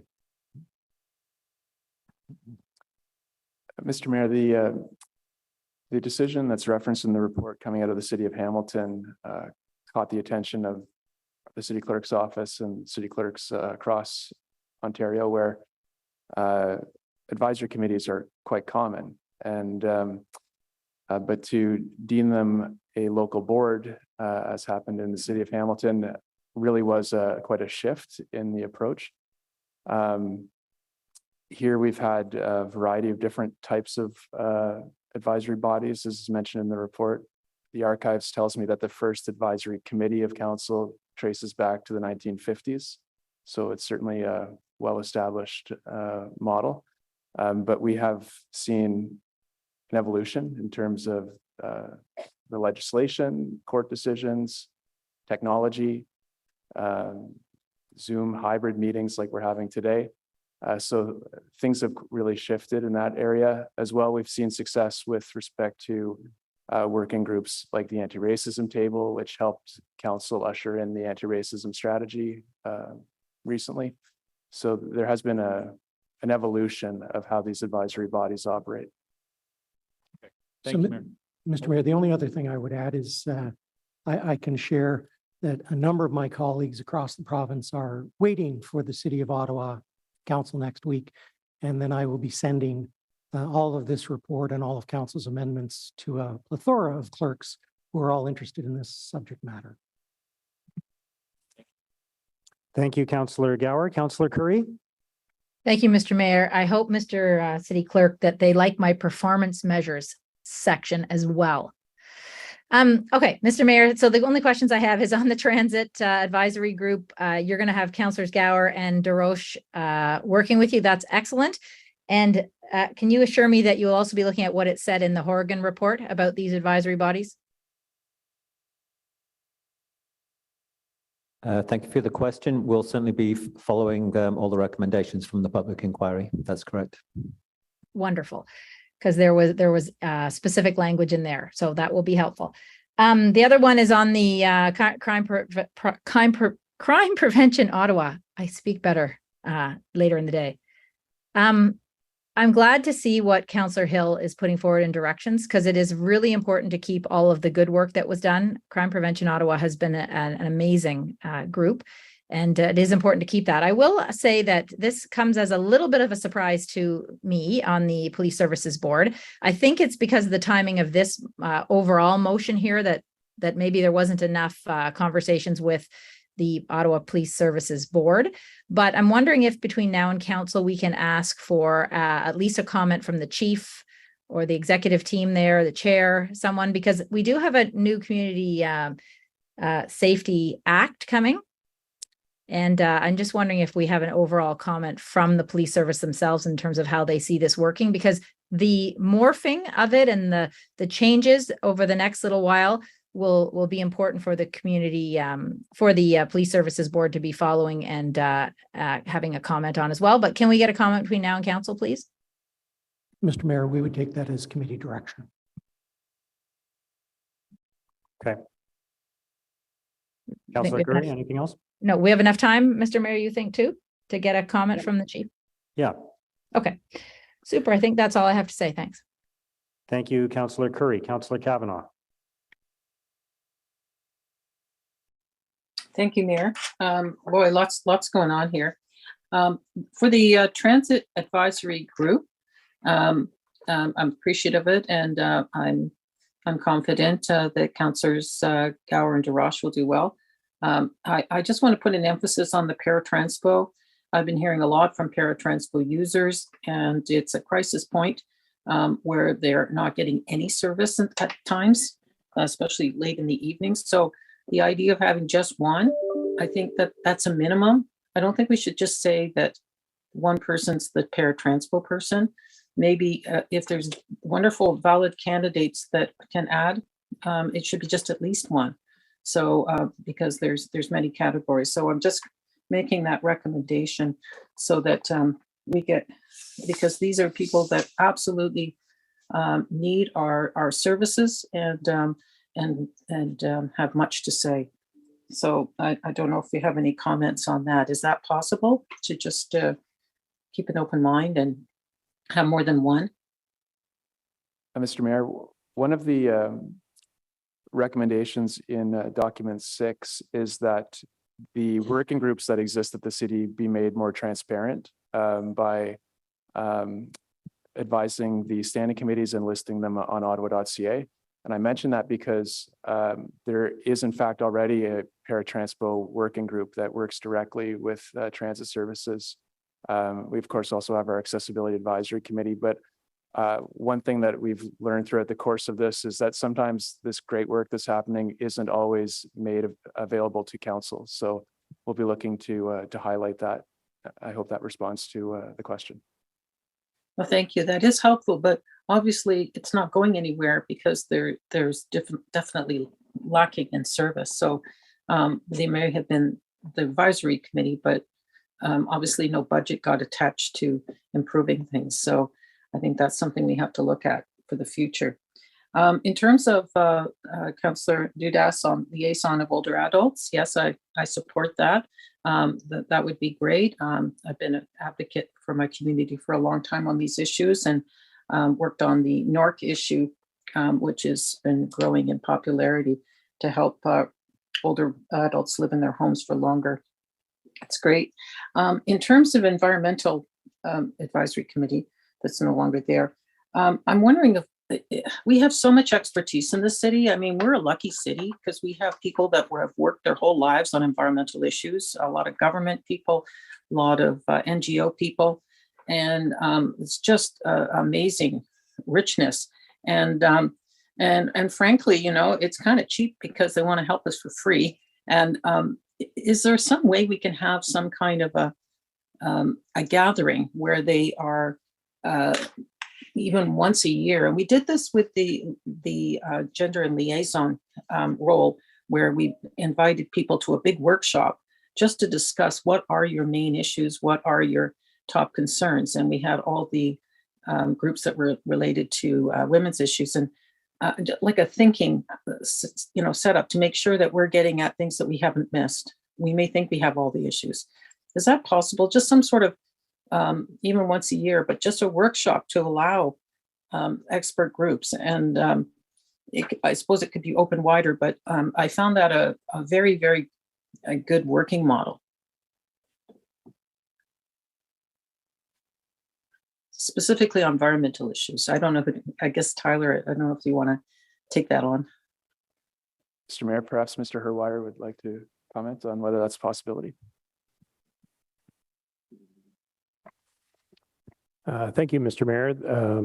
We do have a lot of contact with various environmental groups, given the various policy initiatives. So that's something, if councillors amenable, we could take back and look at what is the art of the possible in terms of that type of an event. Okay, thank you. In terms of planning strategy, I agree with Councillor Leeper. And we should have a variety of people on that. Maybe even people who live in affordable housing to get their viewpoints as well on the perspective they have, because not just the typical community associations, lots of expertise there, but we want some variety as we build more affordable housing, as we build more rental, that we need that input as well. And I remember having a specific meeting on for renters when we were doing the official plan, just to get their perspective. It was a great idea. And I really found that was very helpful, not just to talk to people who owns a home and live in a certain neighborhood, but people who are renters. So I appreciate that perspective, and I hope that can be part of it. For the community safety, I'd like to get some comments from staff. How is this not in the recommendation? If it's a big idea. I was surprised by it, I have to admit, but I don't disagree with it. But how is it that staff didn't bring this forward, this recommendation to move this direction? Did it need a council motion? Is that what it was? Mr. Mayor, there's a limited scope to this report in terms of council has a variety of local boards. We didn't review all of those local boards. We reviewed the advisory committees, the sponsors groups, and the departmental working groups, which were listed in the motion that was adopted by council. Okay. Do staff support this direction?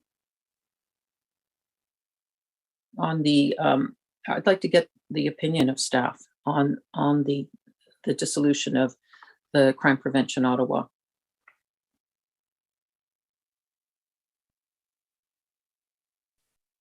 Mr. Mayor, Sarah Taylor is on the line from Community and Social Services. She might be in a position to make that sort of comment. Thanks.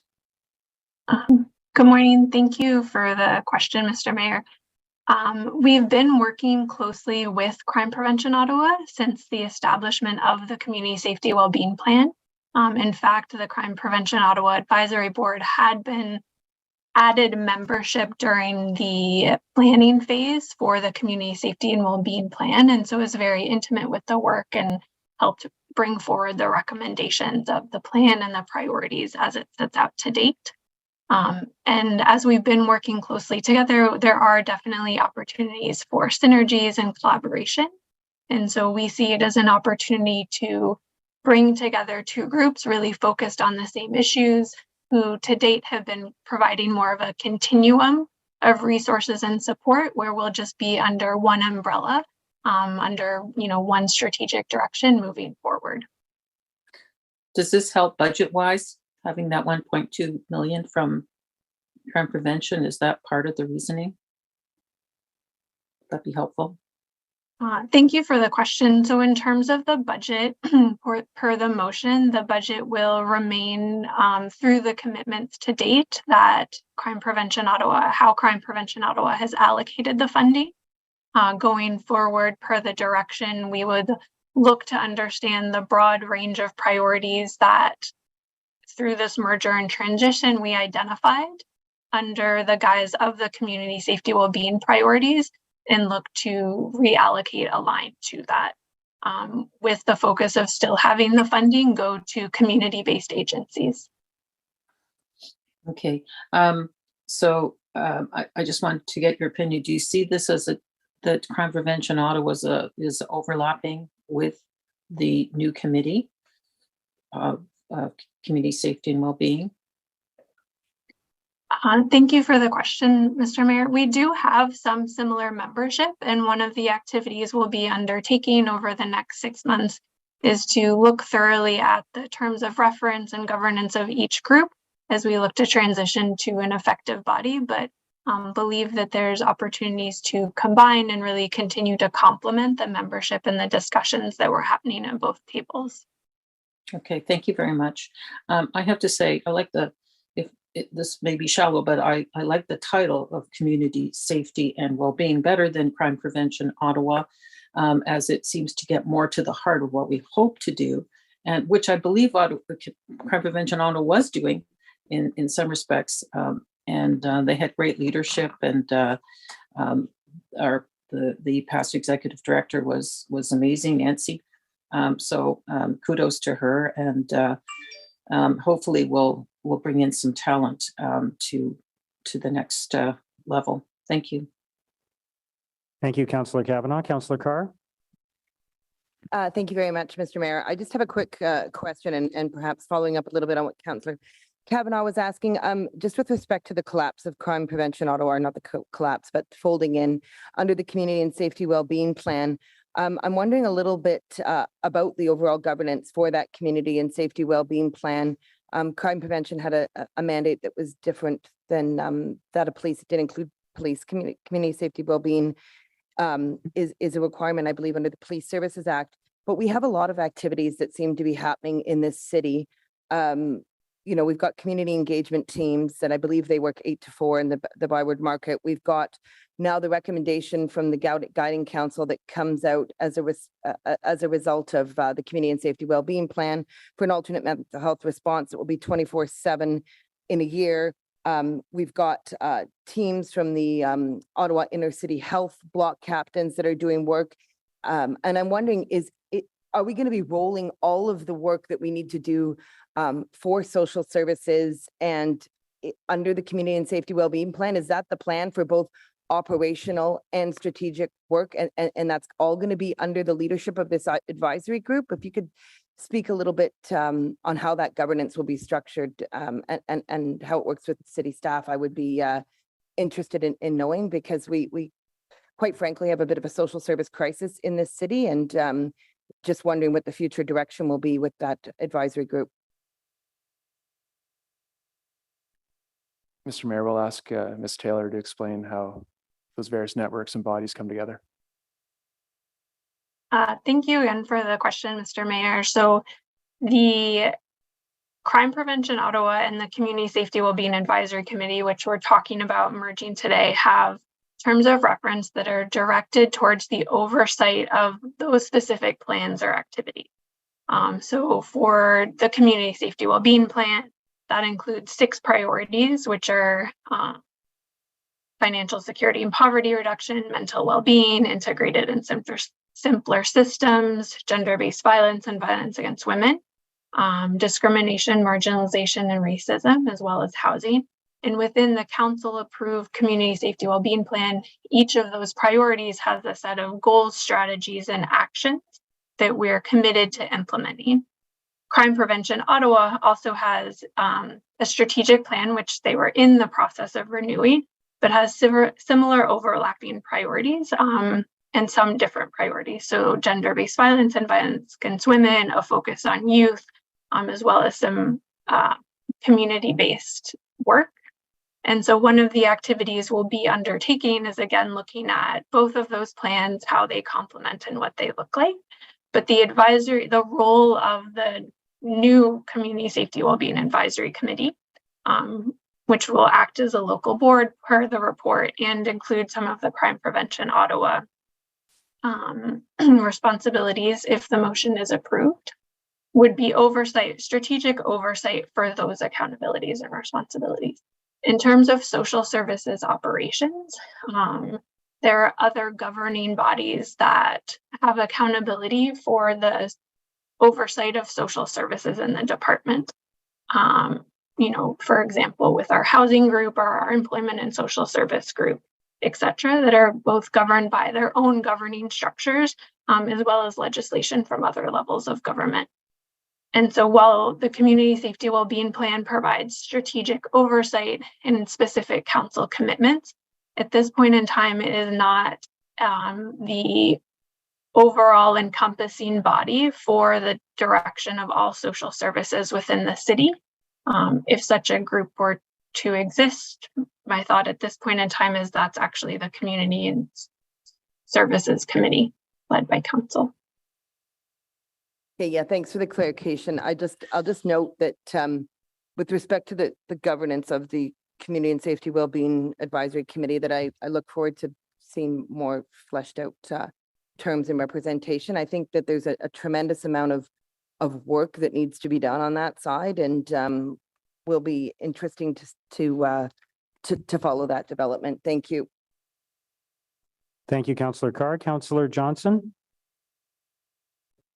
Thank you very much, Mr. Mayor. So I just wanted to run through some of the expectations and how the departmental working groups will be triggered. And I think that actually the Curry motion is interesting in this context. I think we can make an assumption, and please correct me if I'm wrong, that the advisory bodies that are retained as advisory committees, which are now becoming local boards, will have an established mandate that's, brought down by the province or by other legislation. So their worth, or however this motion is put forward, will be, a bit more sacrosanct.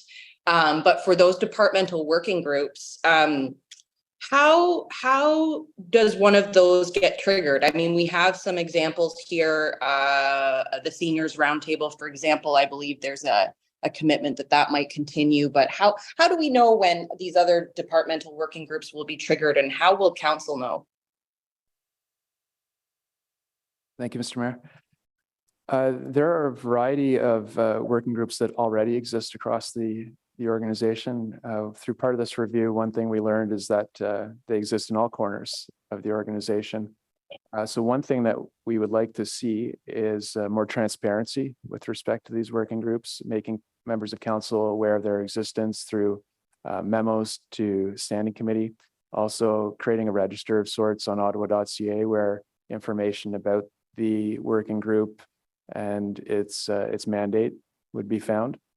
And really what drives the working group should be the term of council priorities. And you'll see in document 6, that's the real link, is working groups would be created and have some tie to council's term of council priorities.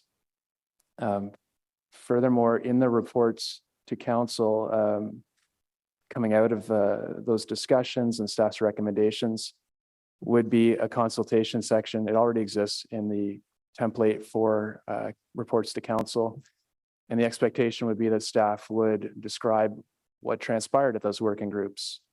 When were the meetings? Who attended the meetings? What were some of the discussions? What were the areas of agreement?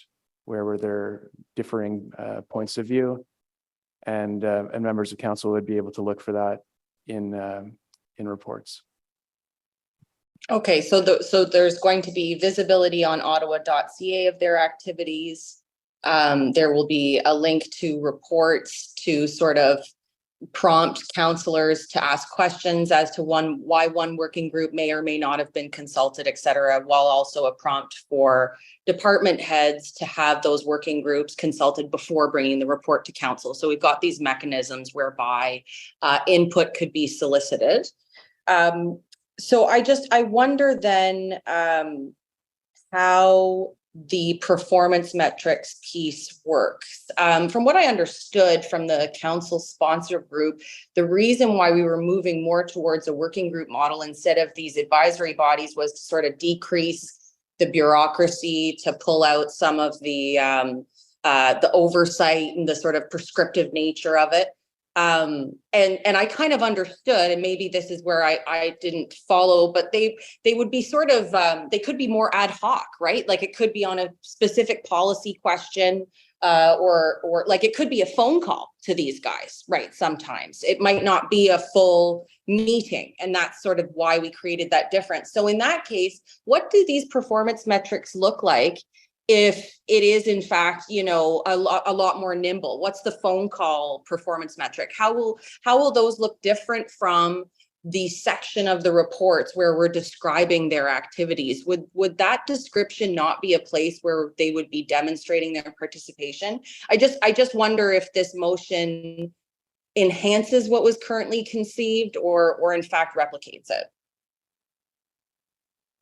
Mr. Mayor, I think this motion aligns with what staff are hoping for, which is that these working groups be effective, that they meet as necessary to help staff with their research and helping develop staff's eventual recommendations to committee and council. So in essence, what we'd be looking to do is develop some basic questions to ensure that when it comes to the midterm governance report next summer, that we're able to provide an update to council on how this is going. Okay. I just, you know, I appreciate absolutely that we want to know that everyone's time is well used, but again, I don't want to see a situation whereby these working groups are, you know, not being used to the best of their ability. They're essentially, you know, de facto sitting on a shelf because we don't have staff who are reaching out to them. And then all of a sudden, look, their performance isn't there because they're not contributing to reports, or they're not, there could be, what would you call it? A directional attribution, if you will, to that data that might be, not true. It could be that staff's not asking the right questions of that group. So I would hope that when we collect the performance metrics, that it's not just that those working groups are not giving a valuable addition to the conversation, but also that we would be able to see that staff perhaps are not using them to the best of their ability. I think there's a way of, you know, my concern with the motion, and I don't have a vote here, but my concern with the motion, of course, is that we would be asking questions where we would be able to eliminate public participation, or we would be able to retract public participation, not because it's not useful, but because the city of Ottawa chills it generally. So I just want to offer that as a bit of a nuance to what's on the floor. I certainly appreciate the idea of always measuring what we do in order to drive results. I mean, I'm absolutely for that. But I think what this really leads me to ask further, Mr. Cox and Mr. O'Connor, and I've so appreciated working on this council sponsor group with you.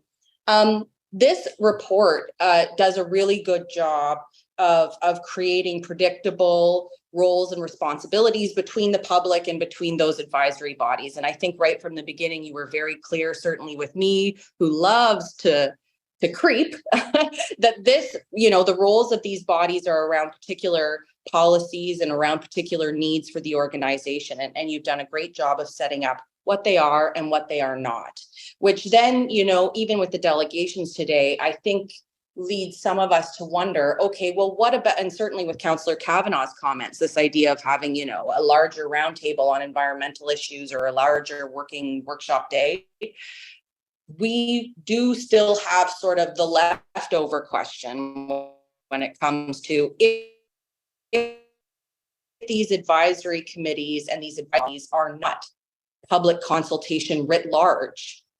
How and where does the City of Ottawa offer those opportunities for people to participate in a meaningful way on subjects that are important to them, that aren't necessarily being called in by staff? And so I wonder if you might be able to comment on where. I'm sorry? Sorry, that's time, Councillor Johnson, but if you have a question you want to ask now, go ahead. Oh, thanks. Yeah. So the question just remains, where else does public participation live within the corporation, and how might we encourage people to go act there versus here within these committees? Mr. Mayor, Andrea Simorlante is available to speak about public engagement on a broader level if that's the question.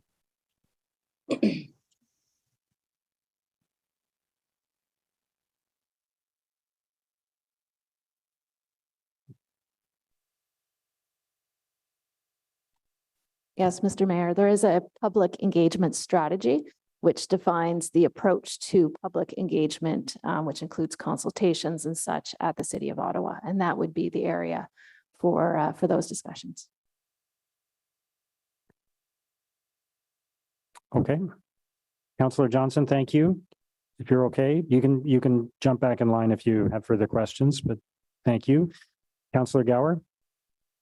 Thanks, Mayor. There's a suggestion earlier that the Paratranspo working group perhaps wasn't effective, or that advice wasn't being taken or used by staff. And I do think it's worth clarifying that they have provided valuable feedback for a number of years. They were instrumental in providing feedback and advice during the launch of the My Paratranspo app. They are consulted for things like LRT station design, and I think most, if not all, operational decisions for OC Transpo as it relates to accessibility. Also in the 5-year plan, their feedback informed the 5-year plan that includes studying, providing overnight service with Paratranspo, and expanding training and awareness for taxi drivers, which is we hear often from Paratranspo customers. And I think the existing group will continue to provide feedback to OC Transpo, along with other customer feedback, along with advocacy groups like the Ottawa Transit Riders.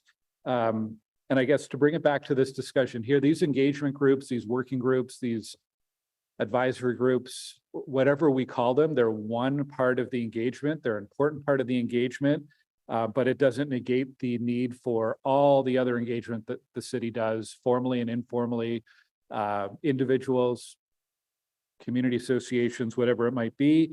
I think the structure that's being recommended today is something that we should be supportive of. The next challenge will be making sure that all of the feedback and how these groups are used is effective, and that the quality of discussions is high. And I think that'll be on us as councillors who are involved in liaison roles or involved in these groups to make sure that the intent and the effectiveness of these groups is top of mind, and continue to provide valuable feedback for council. So thanks, Mayor. Thank you, Councillor Gower. Conseillère Plante. Oui, merci beaucoup. I just have a couple questions. So I'm going to start, and I apologize, I arrived a bit late into the discussion. I was in a meeting. So if you already clarified this, just let me know. So my understanding is crime prevention is now going under the Community Safety and Wellbeing, which is an advisory body. And then is it going to be like it was before, where it's going to be giving out grants? And if it is to be giving out grants, should that not be under the Community Services, which also gives out grants? I'm just a bit confused because we have a lot of these grants in my wards. I'm just wondering what I tell people.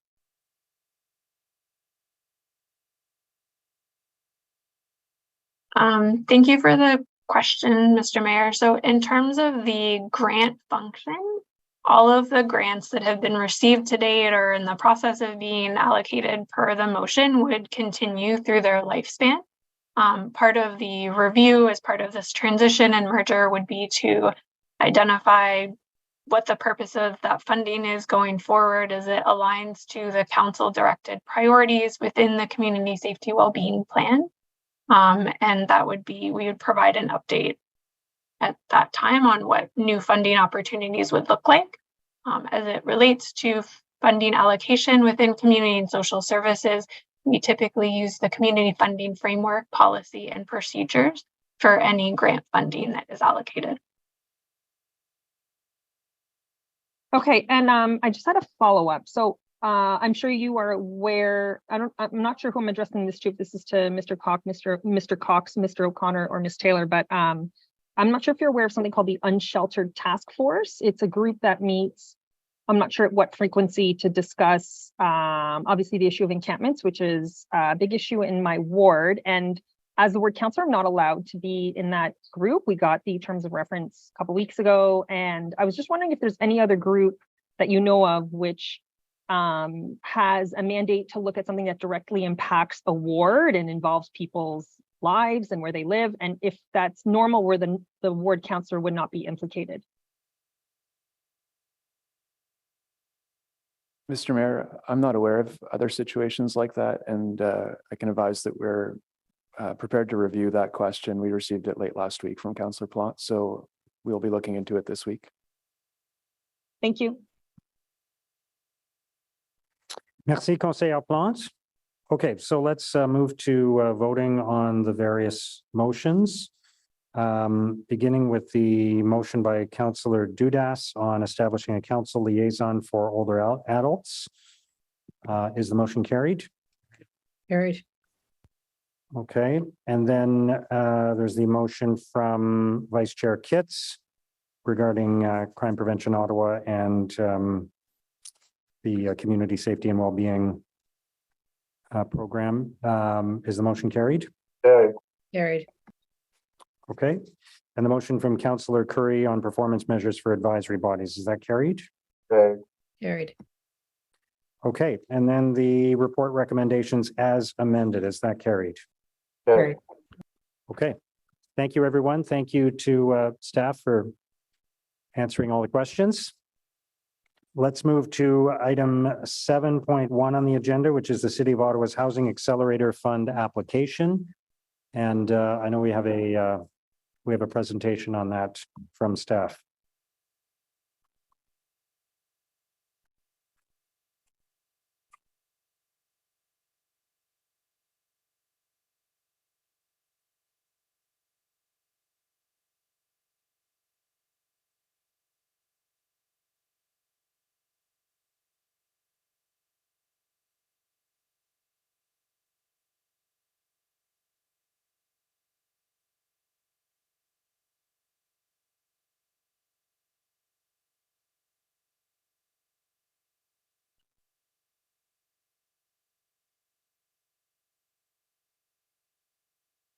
Welcome to all of you.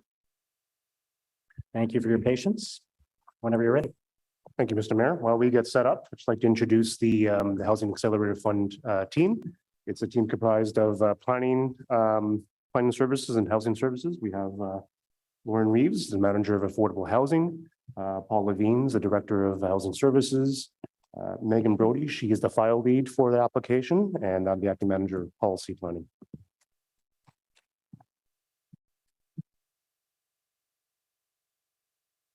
Thank you very much. We might as well go straight into the next slide. As Roy said, my name is Megan Brody. I'm the file lead. So a bit of background, the Housing Accelerator Fund is a $4 billion fund administered by the Canada Mortgage and Housing Corporation.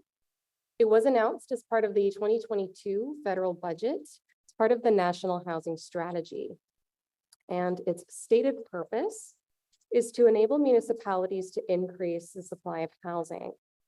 And it does this by asking municipalities to create a plan that will increase the supply of housing. And the focus of the application being a rapid increase means that there's a strong focus on the next 3 years.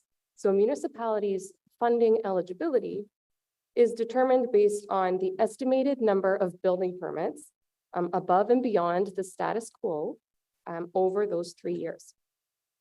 So while supply is the focus of the HAF, other factors like affordability can help strengthen our application and make us eligible for more funding.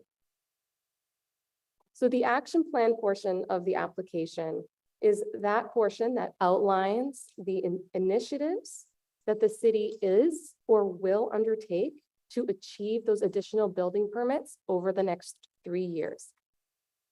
And staff have provided a memo to council in late May, which outlined the proposed initiatives.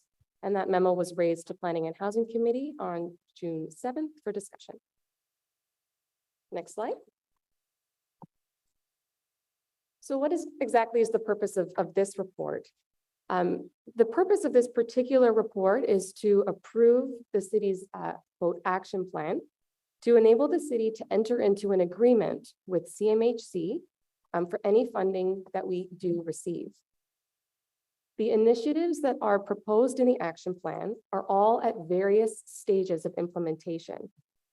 And approving the action plan is not the same as approving an implementation strategy for each initiative. They will all proceed to committee and council in accordance with their respective work plans. And it should be noted that staff have already submitted our application. It was due on June 14th and was promptly deemed complete by CMHC. Next slide.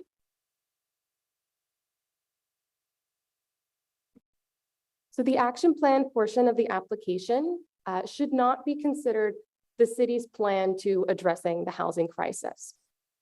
Due to conditions of the application, it was not possible for this action plan to be exhaustive. We cannot include projects that have been ongoing for years, and there was generally no value to including projects that would take more than 3 years to see meaningful results. We also chose not to include projects that would be particularly challenging to report on, such as attributing a specific building permit number to the initiative. Maybe it overlapped with some other project, and there would just be challenges down the road when we report to CMHC. What the action plan is a list of initiatives that optimize our application by enabling new building permits or affordable units in the next 3 years. It is not exhaustive and is not necessarily a list of the things that should be prioritized over other meaningful projects or files. And the action plan is also largely silent on the use of HAF funding, with one notable exception that, of course, we'll talk about shortly. Next slide. So staff took a fairly ambitious approach to this action plan. Of course, the priority was to optimize our funding eligibility based on the HAF's funding structure and scoring system. For example, the funding structure rewards new units that are close to transit or are affordable, far more than it does new detached homes.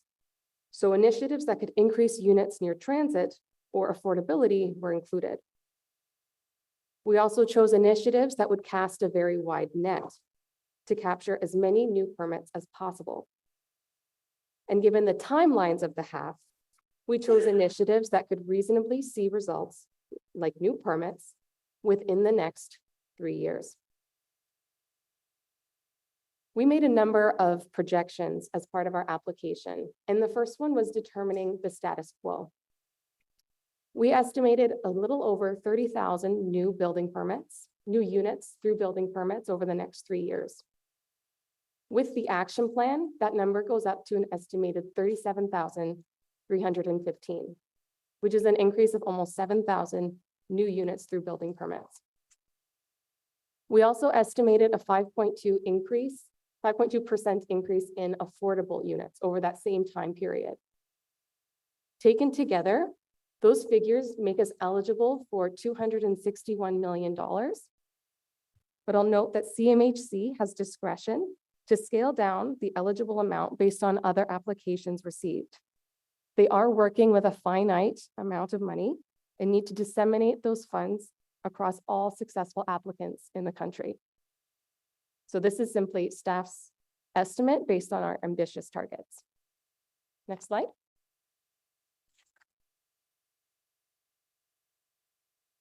We've included 9 initiatives in our action plan, the top 7 of which are permitted to be used for calculating our funding eligibility.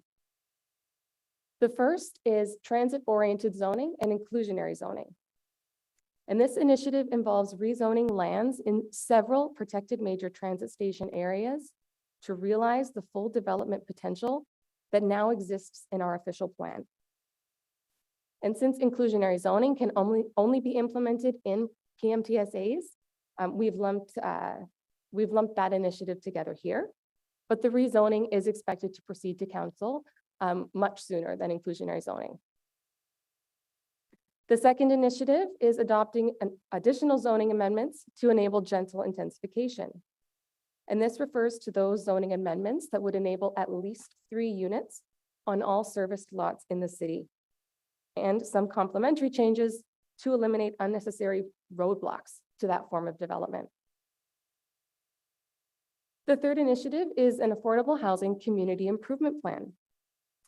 And while this initiative is not expected to yield new building permits, it can help increase the proportion of affordable units. So it's still a very valuable inclusion in our application.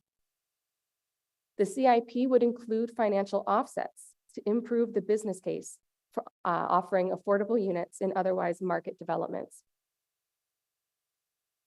The fourth initiative is office to residential conversion strategy. This is a pilot project that's still underway to help streamline applications to convert vacant office space to residential units. We're in a fairly unique position here in Ottawa with the availability of vacant office space. This is also expected to proceed to council before the end of the year. The fifth initiative we've included is to accelerate the disposal and preparation of city-owned land for residential development. So this initiative works within existing land disposal policy, but prioritizes lands that are appropriate for swift residential development. So this could include pre-zoning the lands, but a full implementation strategy would need to be created by staff and then approved by council. The sixth initiative is the affordable housing pipeline strategy. And this is the one exception that I mentioned earlier when I said that the action plan was silent on the use of HAF funding. And that's because this initiative is HAF funding dependent. There are currently projects by nonprofit housing providers that are shovel ready, but are unable to proceed simply because of capital funding constraints. So this initiative proposes to use a significant portion of HAF funds to get many of those projects going. Exactly how to prioritize those projects is something that we would need to come back to council with. The seventh initiative is the streamlining of planning approvals. And this initiative refers to the several recommendations made by council in June in response to Bill 109, as well as those that are yet to come closer to the end of the year. We will need to monitor permit approval rates once all of the new processes and staffing are in place. The eighth initiative is the comprehensive new zoning bylaw and digital twin tool. And these were included because they meet all of the objectives of the HAF and help round out the picture of how the City of Ottawa is completely revisiting its long-standing planning assumptions. The timeline of this project means that we do not expect new permits within the next 3 years, which is why it is outside of our top 7. However, we do believe that it strengthens our application by creating systemic change in planning and development in Ottawa. And the final initiative is the development of an on-site stormwater management tool. This tool is contemplated in the draft IMP, and I suspect will be discussed more fully this fall. But the purpose of its inclusion in this application is twofold. At first, it is one way that the city can help unlock more development potential. specifically on lands that are not subject to site plan control. And second, it helps diversify our application because it's not a typical land use planning tool. It's infrastructure focused. So these 9 initiatives do have a slight focus on affordability, even though it's not the focus of the HAF. Next slide. So as you can see in document 1 to the report, for each of the initiatives, the action plan needed a description. We also needed to include an estimated cost to implement the initiative. And the cost, where a budget wasn't approved by council, this was generally a rough estimate of staff time and any consulting fees that have or will be incurred. And the purpose of that line is so that CMHC has a general idea from across municipalities how much it costs to implement housing accelerating initiatives, but it's not binding and we don't need to report on it. We also had to include the projected number of units, and we included 2 projections.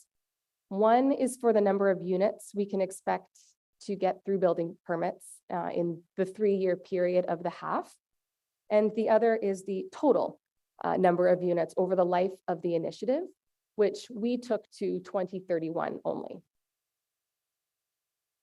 We also had to include descriptions of how each initiative meets the HAF objectives, which were, of course, to increase housing supply, but also to create complete communities that are walkable and have a diversity of land uses, and to support development of affordable, inclusive, equitable, and diverse communities, and to support development of low carbon and climate resilient communities. And lastly, each initiative included several milestones, which were generally tied to council approval dates. And we worked from approved work plans where possible. Next slide.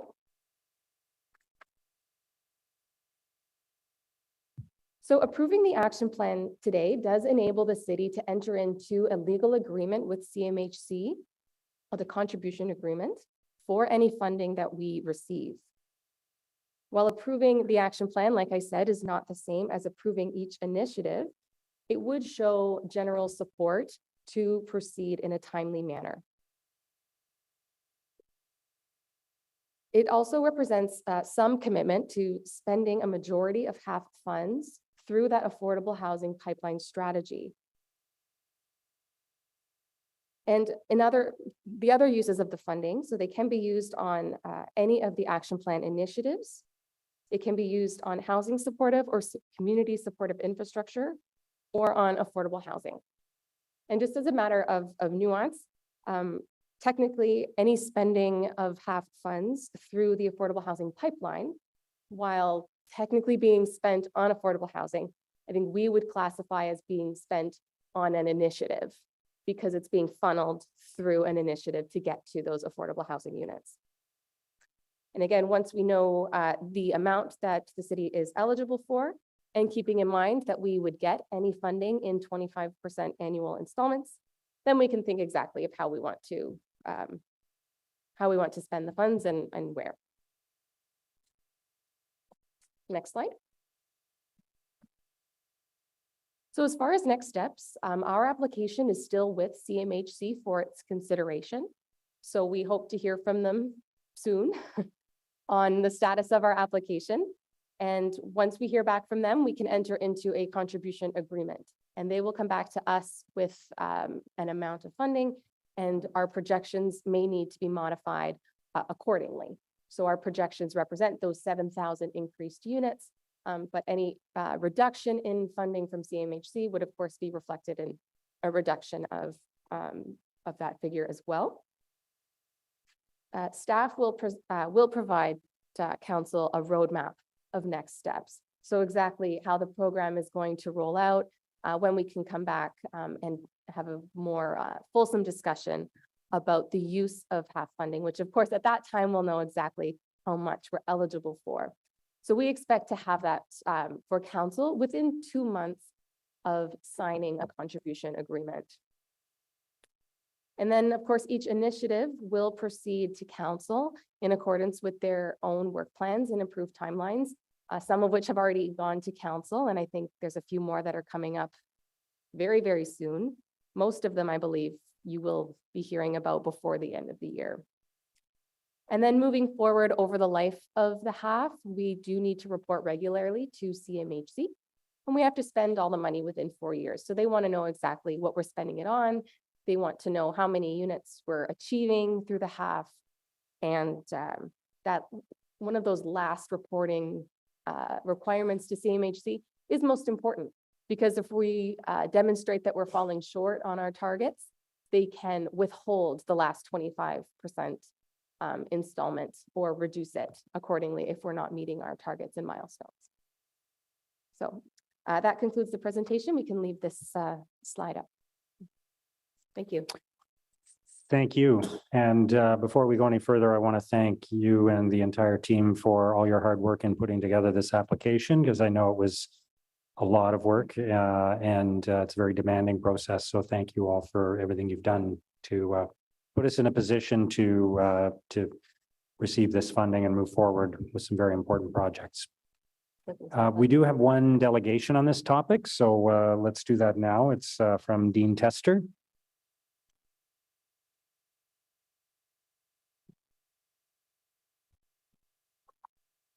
Good morning and welcome. Thank you for being here.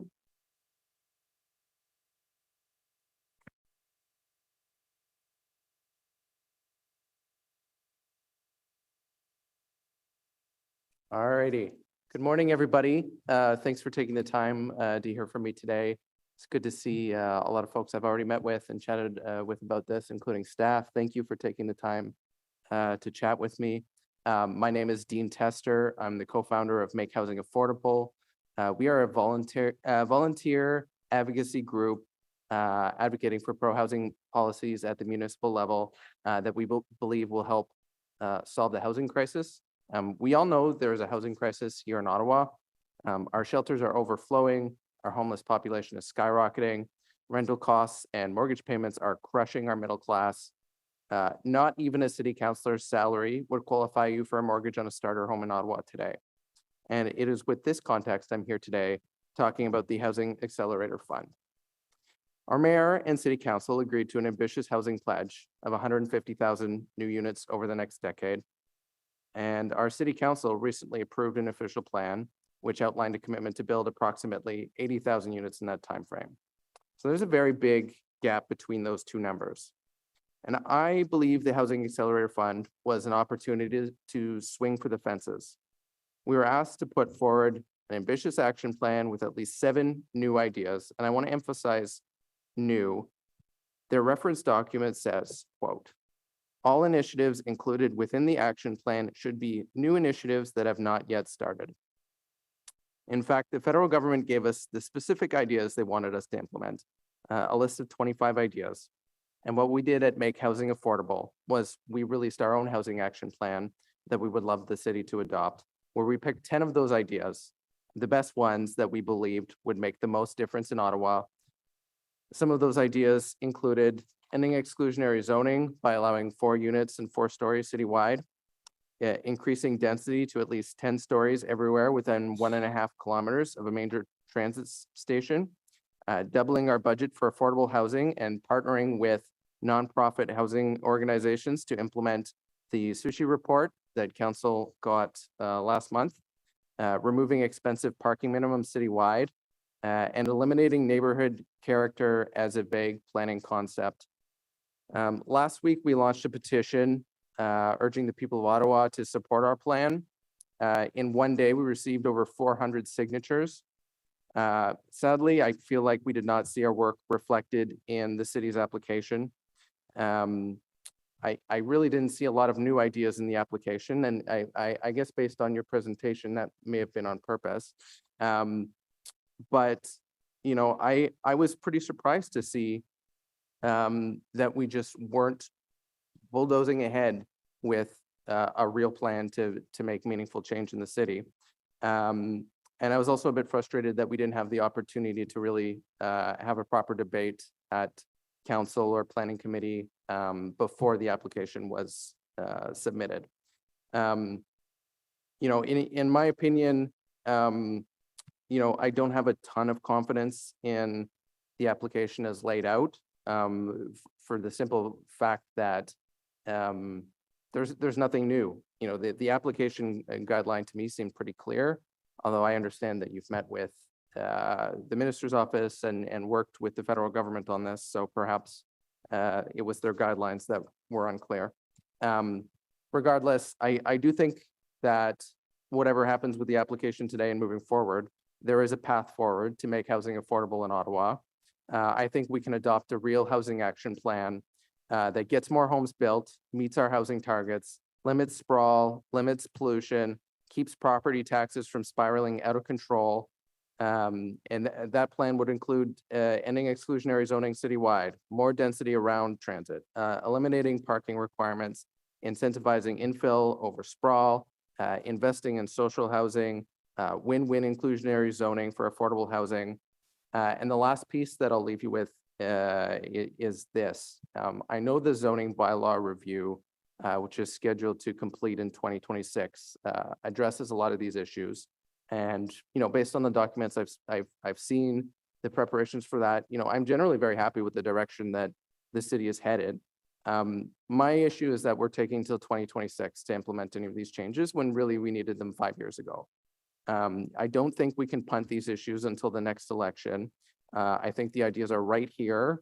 I think they need a champion at City Hall, and I'm here today to urge our mayor and council to take up the call, lead on housing.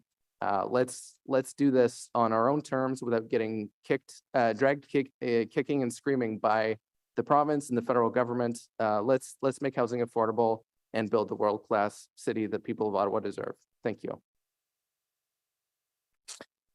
Thank you, Mr. Tester. Councillor Hill, did you have a question for? I do, yes, Yeah, Mr. go Mayor. ahead. Yeah, thank you very much, Mr. Tester. I appreciate your presentation. I appreciate your enthusiasm and persistence on this as well, because I think I share some of your perspective on the need to get a grip on affordability within the city from a housing perspective, and I understand the complexity.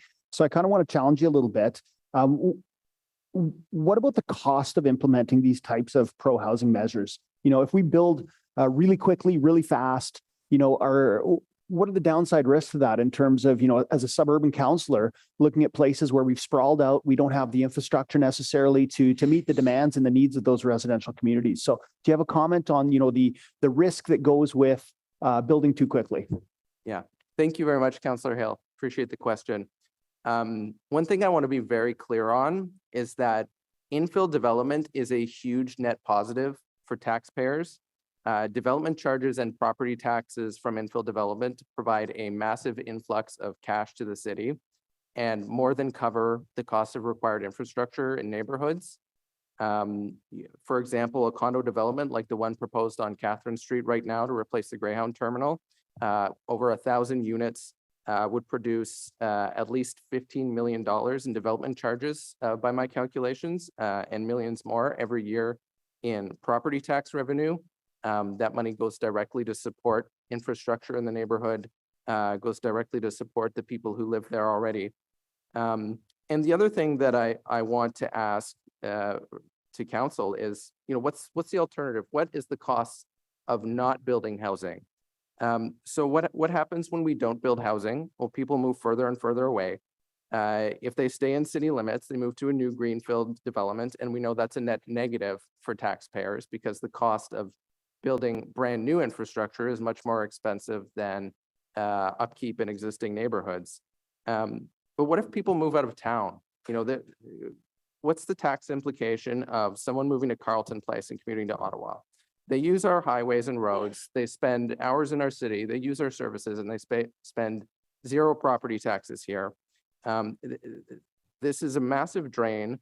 There's a parking impact, there's no commuter buses to Carleton Place. There's a climate impact. These people are spending hours on the road every week. There's an infrastructure impact. Road maintenance is extraordinarily expensive. And there's a reason why our official plan calls for more intensification, more transit-oriented development. For many people, it's simply a better, easier way to live. It's better for our climate. It's better for city services. It's better for taxpayers. But people need to be able to afford a place to live in this city to make it feasible. And the only way to do that is to build more homes. Thank you very much, Mr. Tester. Okay.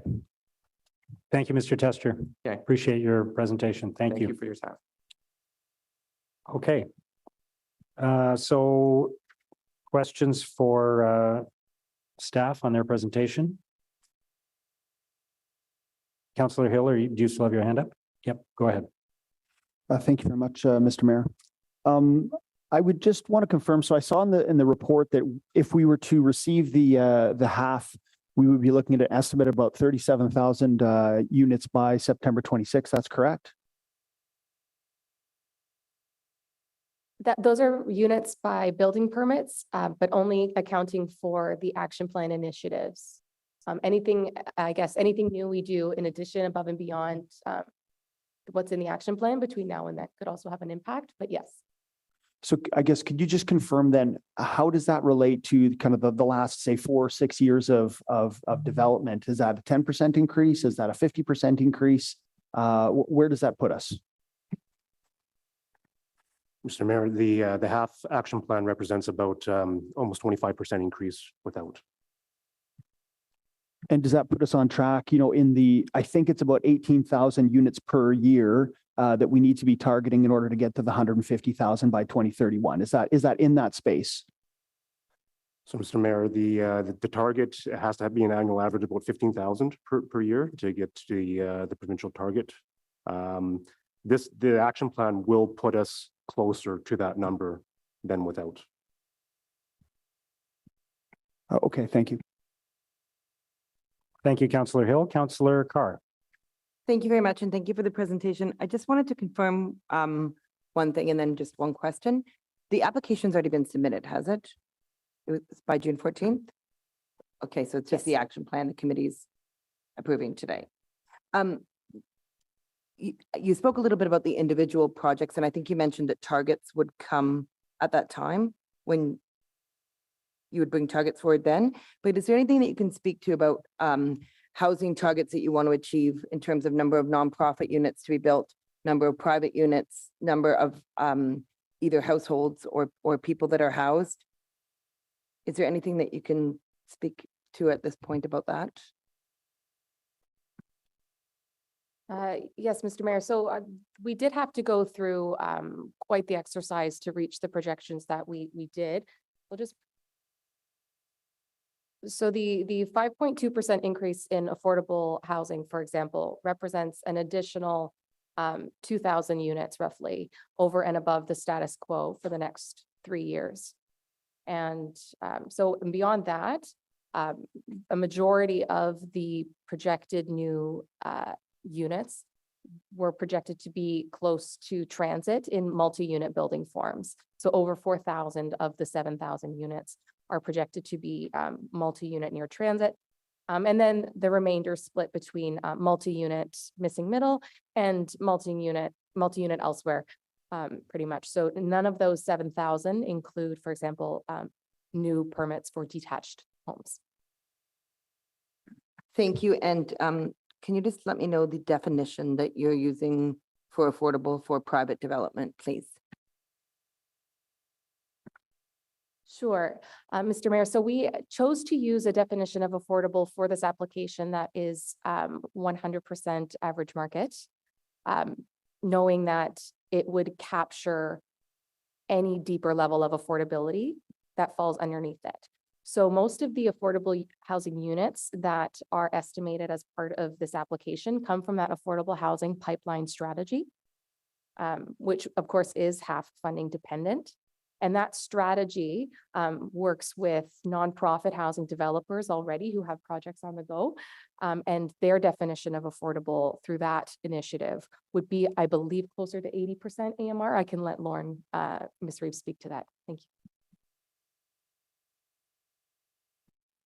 Mr. Mayor, that's correct, that we work with our not-for-profit housing providers and we target 80% of average market rent and lower.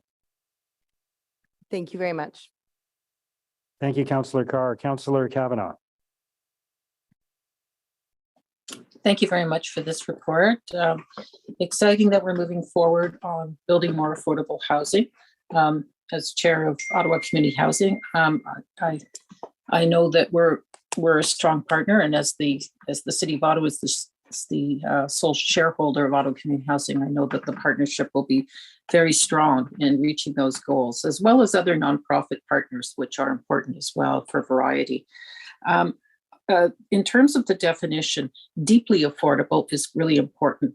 How will this help our waiting list of 12,000 people who are looking to move into deeply affordable housing? Thank you, Mr. Mayor, for the question. So the depth of affordability is also driven by the amount of funding provided for various projects. So there's a benchmark of average market rent, and then 80% average market rent. Anything lower is attached to a funding formula. So more funding towards the project can increase the depth of affordability. Okay, one of the patterns I see is that families are having the toughest time having affordable housing, and I appreciate that you're looking at a mixture of housing in the document. I just want to put emphasis on that, because when I look at the need out there, it's families, and that means larger units. And how can we insist on getting larger units? And I realize that includes the missing middle, because that's the greatest need out there. And so how do we push for that? Because I worry that we kind of unit count. We count how many units and we feel very successful. You know, we got X number of units and that's great. But if they're all bachelor and one bedroom, that won't help families. So are we keeping an eye on that? So, Mr. Mayor, that's one of the goals of the official plan, is to increase the number of large dwellings, particularly at transit locations. So that's something that the planning department works with applications on the percentage of unit types proposed. There are also incentives under the Development Charges Act that provide reductions based on number of bedrooms as well. And the city is undergoing a development charges review with a new bylaw to be implemented in 2024. Thank you. And I appreciate the fact that there's specific mention to areas like Pinecrest and Queensview, which are in Bay Ward, and we're working on the secondary plans right now and involve very much Ottawa Community Housing. I think there's great plans moving ahead. My other question is in regards to churches. This is becoming a trend. I'm already seeing it in my ward, and other councillors are too, where churches are looking at their properties and seeing that they're having dwindling congregations, but they're land rich, and they want to help the community, and they are looking at nonprofit. We've seen examples already that have come to planning committee, and I expect there'll be a lot more. I know very well that there's some already in the works. So how is that being addressed?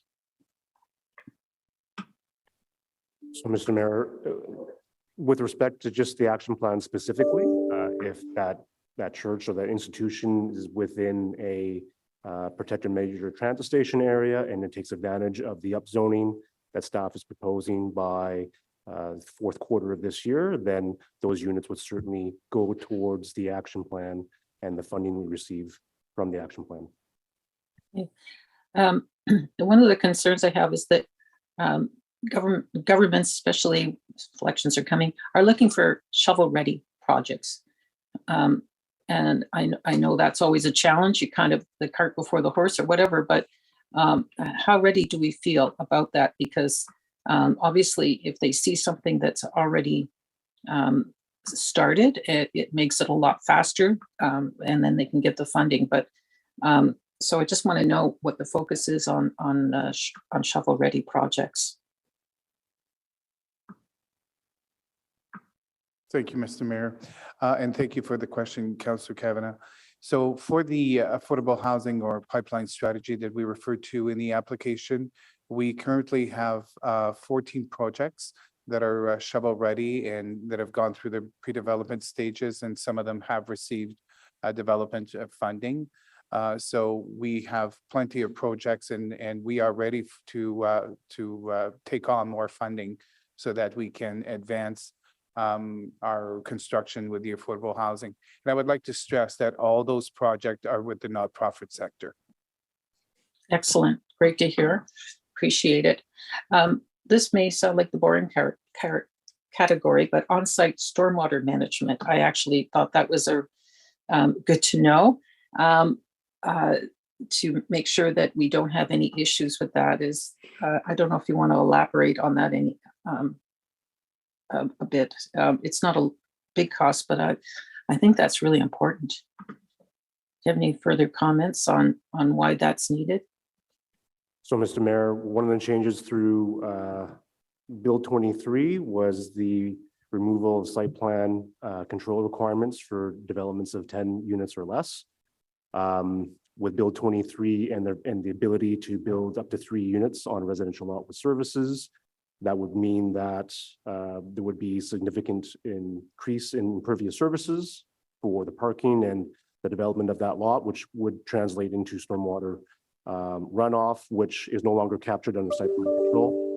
So this program aims to work with building industry to develop a process so that we can still look at how we can manage stormwater control through a different mechanism now that site plan control is no longer an ability to review.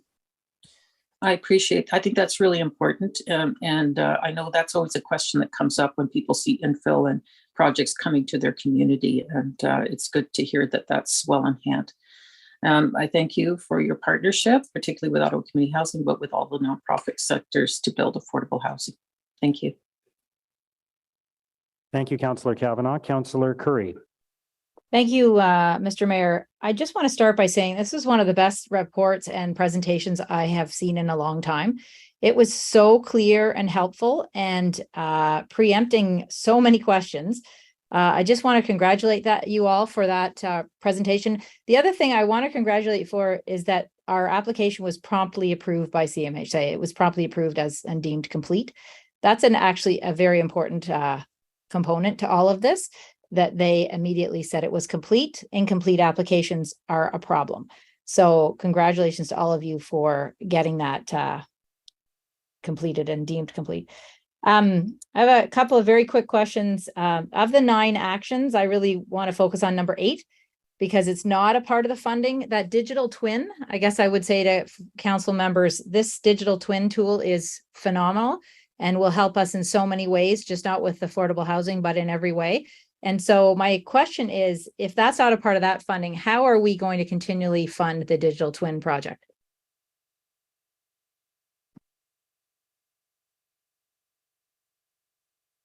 Thank you for the question, and through you, Mr. Mayor. So my knowledge of how exactly that tool is being funded on an ongoing basis is, I think, is beyond me.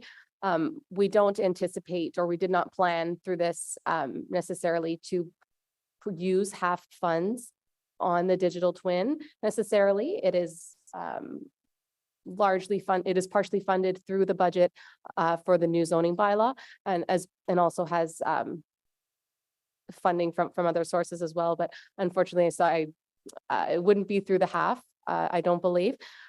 Including it as an initiative makes it eligible for funding should it be needed, but only, of course, for the next 4 years. Thank you. Thank you. That was exactly my point. I saw that because it's 1 to 7 that would be would apply for this funding. It's 8 and 9 that are not. So that's why I'm concerned about that funding. But I understand what you're saying. It's a part of another funding source. That's fine. But it is absolutely critical that that be included so that CMHC and everyone else can see what we also have. So we are seen as a entity that is using the technology to help us, which accelerates housing. This tool, if all of council is not familiar with it, is life-changing, really. Anyway, okay, that's fine. I will make sure we'll remember that when budget time comes up. I also was going to ask, obviously this motion here is simply for us to endorse this. And if we didn't, that would not be a good thing. So hopefully this will be a quickly unanimous vote and we'll carry on. But this is actually what we're doing here. My only other question is, if we were not to be given the full amount, which sometimes happens, as you had said, what is our plan? Are the 1, 2, 3, 4, 5, 6, 7 priorities? They seem very intertwined, but I'm wondering, as I have experienced, that sometimes the grantor will come back and say, you've asked for however many millions, would you be okay with, less than that? And what would that look like? Are we preparing already for that? And not to be a Debbie Downer, but are we preparing for that response? Thank you, Mr. Mayor. And absolutely, we know this is an ambitious application. So we are planning, once we know how much funding we do receive, we'll kind of work backwards from there. But over the course of preparing our application, we made very conservative estimates on the amount of funding that we, hope to receive. And we know that the number that we've applied for is quite ambitious. So whatever number we are successful in obtaining, of course, we'll be very happy with.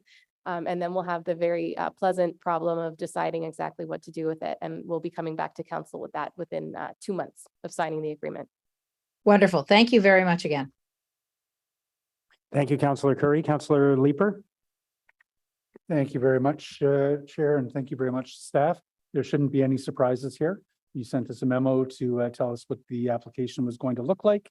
We discussed it at committee. There was an opportunity for public delegations, and now the application looks exactly like what you told us it was going to look like. So thank you very much for a good, transparent, and collaborative process in putting that together. I do have a couple of quick questions. The first of which is the affordable pipeline strategy. So we're currently putting, what, $16.5 million roughly in our budget towards building affordable housing with our not-for-profit partners? Thank you, Mr. Mayor. The actual yearly amount is $15 million. Last year, there was an extra $1 million added to that one-year budget. One time as a Correct. result of Councillor Johnston's motion. So you are hoping as a result of HAF funding to be able to build an additional, sorry, I just lost it again, 1,827 units. That would be the result of HAF funding. So that's the number of units that would be incented as a result of receiving HAF funding. Am I conceptually understanding that properly?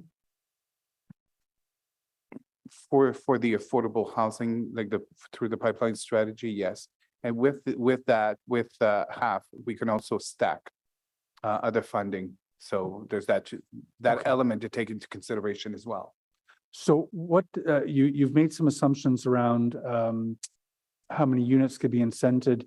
I take it then that you've made some assumptions around how much money we might receive then. And I'm just wondering what that ballpark number is for this envelope.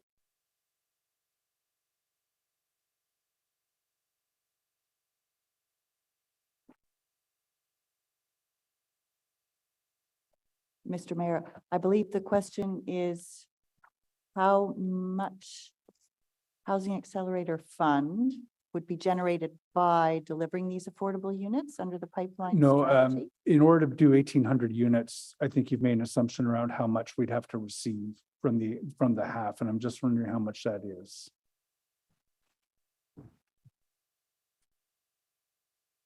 $150. Mr. Mayor, approximately 150 million. Okay.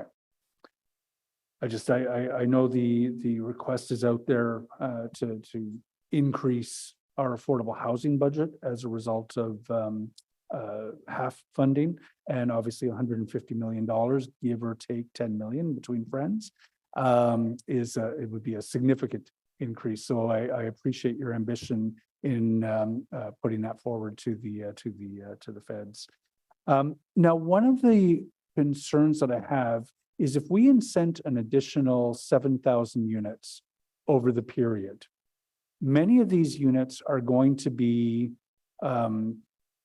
missing middle, attainable, close to transit, multi-res units, each of which it would ordinarily be subject to a certain level of development charges. Have we figured out what foregone development charges as a result of Bill 23 might be from building or from seeing these 7,000 units being built? Thank you, Mr. Mayor, and good question, Councillor Weeper, but I believe the answer to that question is yes, but not by us. There is a team in the zoning policy group right now who's quantifying that, and I believe they're coming forward with more information on DC losses as a result of Bill 23 soon. But it didn't form part of the equation for us in terms of funding coming in and funding going out, I guess. And of course, you need to be as ambitious as possible in applying, but there is a certain, what one hand giveth, the other hand taketh away, right? The feds are making a lot of money available, but we are going to be facing DC shortfalls in order to build the infrastructure to support these new housing units. That's going to be significant, and taxpayers need to be cautious about that. So we're going to receive exactly the same presentation on July 5th, I think, at Planning and Housing Committee. I look forward to, if there are any additional questions, to hearing those then. Thank you very much for all of your work. Thank you, Councillor Leeper. Councillor Tierney. And thank you, Mr. Mayor. And I just want to thank our very professional and wonderful staff. I'm quickly going to put on my FCM VP hat for 2 seconds. And as you know, we just had the AGM and the Big City Mayor's Caucus as well. We were quite excited about the funding, but there's always the question about how flexible and seamless the application process was, and how fortunate we are as a city to have people to be able to fulfill that application process where many smaller municipalities are struggling. Just quickly, how did you feel the application process was overall when you submitted?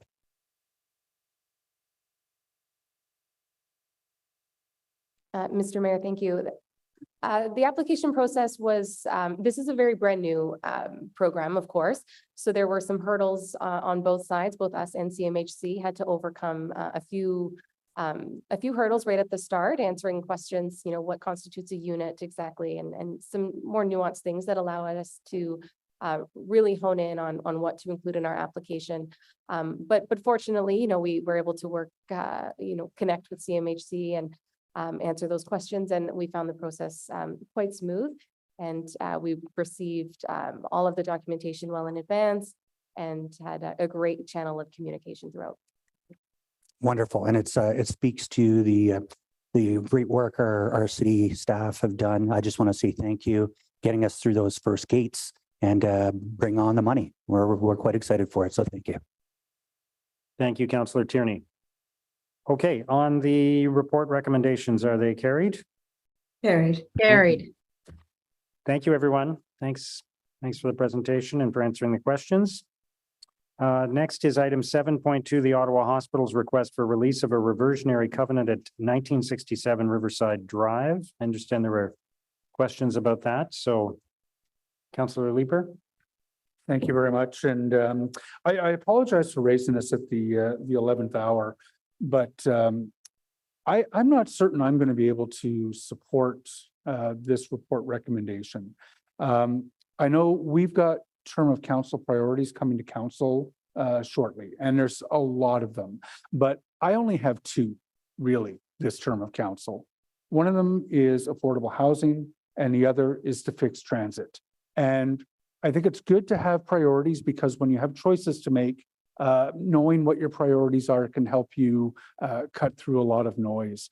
There is, I understand, and forgive me, I'm not looking at it directly here, but $12.3 million in uplift that you are proposing to receive from the hospital in return for foregoing or from exercising that reversion right that we have, that you are proposing to, or we are proposing to put into a local share fund TBD with respect to how it's used down the road.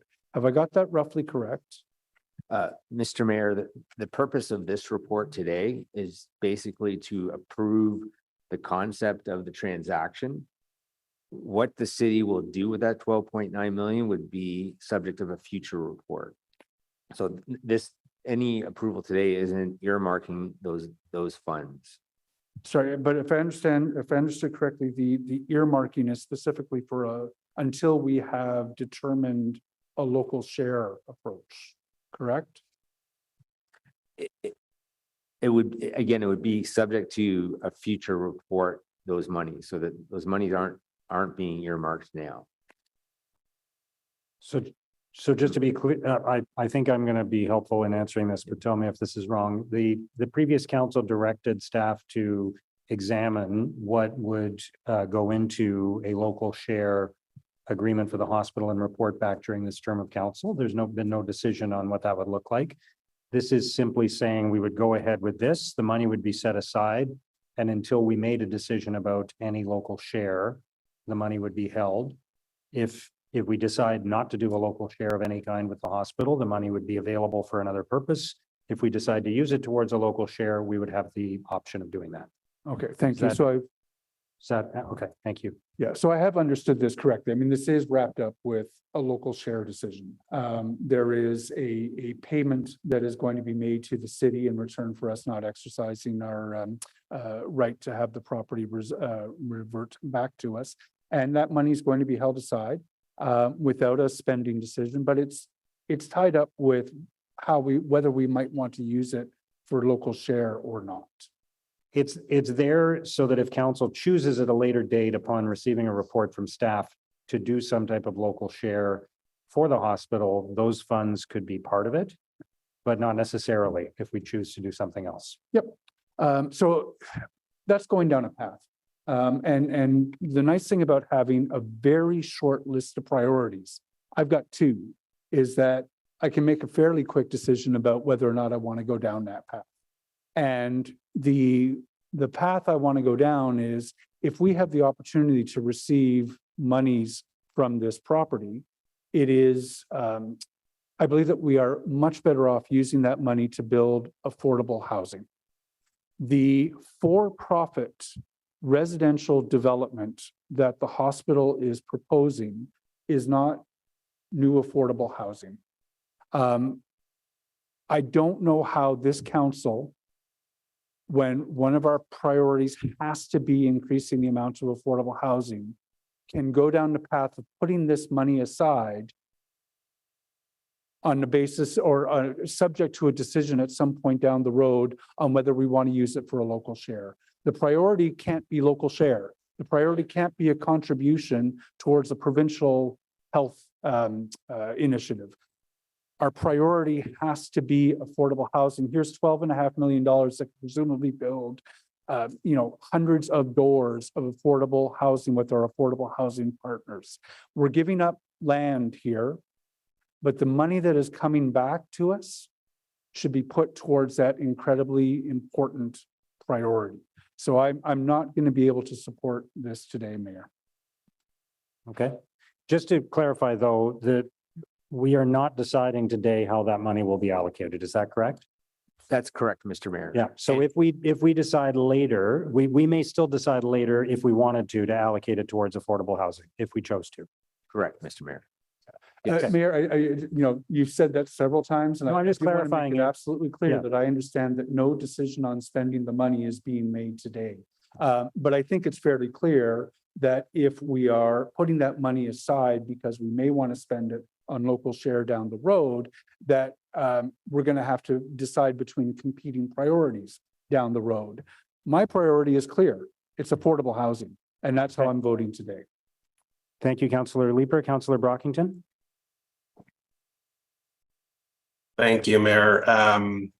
So my questions to staff. Can staff just confirm the city did not exercise the reversionary covenant to reacquire the lands because the proposal for the lands aligns with what the city wants to see built here anyway? It's still a medical health type of objective. Is that correct? That is correct, Mr. Mayor. Okay, so regardless of whether it's a private for-profit or not-for-profit, we're getting long-term care homes and residents on this site, which aligns with a main objective that the city of Ottawa has. Is that correct? That's correct, Mr. Mayor. Okay. Because otherwise, if it was for a purpose completely unrelated to one of our main objectives, the city has that right to acquire the land. And maybe the city said, yeah, we'll acquire it because we want to build affordable housing or housing, other types of housing at that site. Could that be a conceivable outcome? Yes, Mr. Mayor. Okay, fair enough. So just going back to this escrow account, and I understand the concerns that Councillor Leeper have expressed. Why would the staff motion not just say, we're going to put it in a general account or a general fund?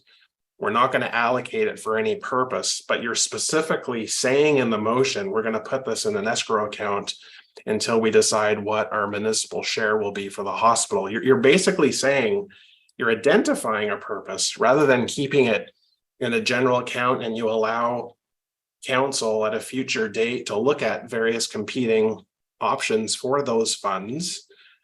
But instead you're saying, no, we're going to put it in an account until we've decided on the Ottawa Hospital. That's the concern that I have. So why would you not be a little more general in the destination for these funds?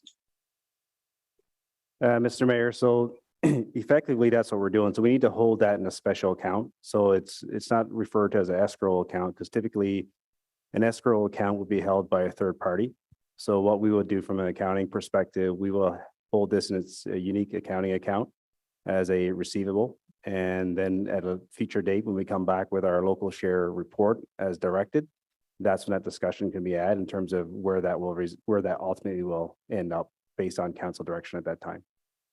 But who tied this in with the final direction regarding the city of Ottawa's local share towards the Ottawa Hospital? Was the Ottawa Hospital making this request, or did city staff make this request? And if it was city staff, on what authority would you specifically identify this particular objective in part 3 of this motion? I don't understand this.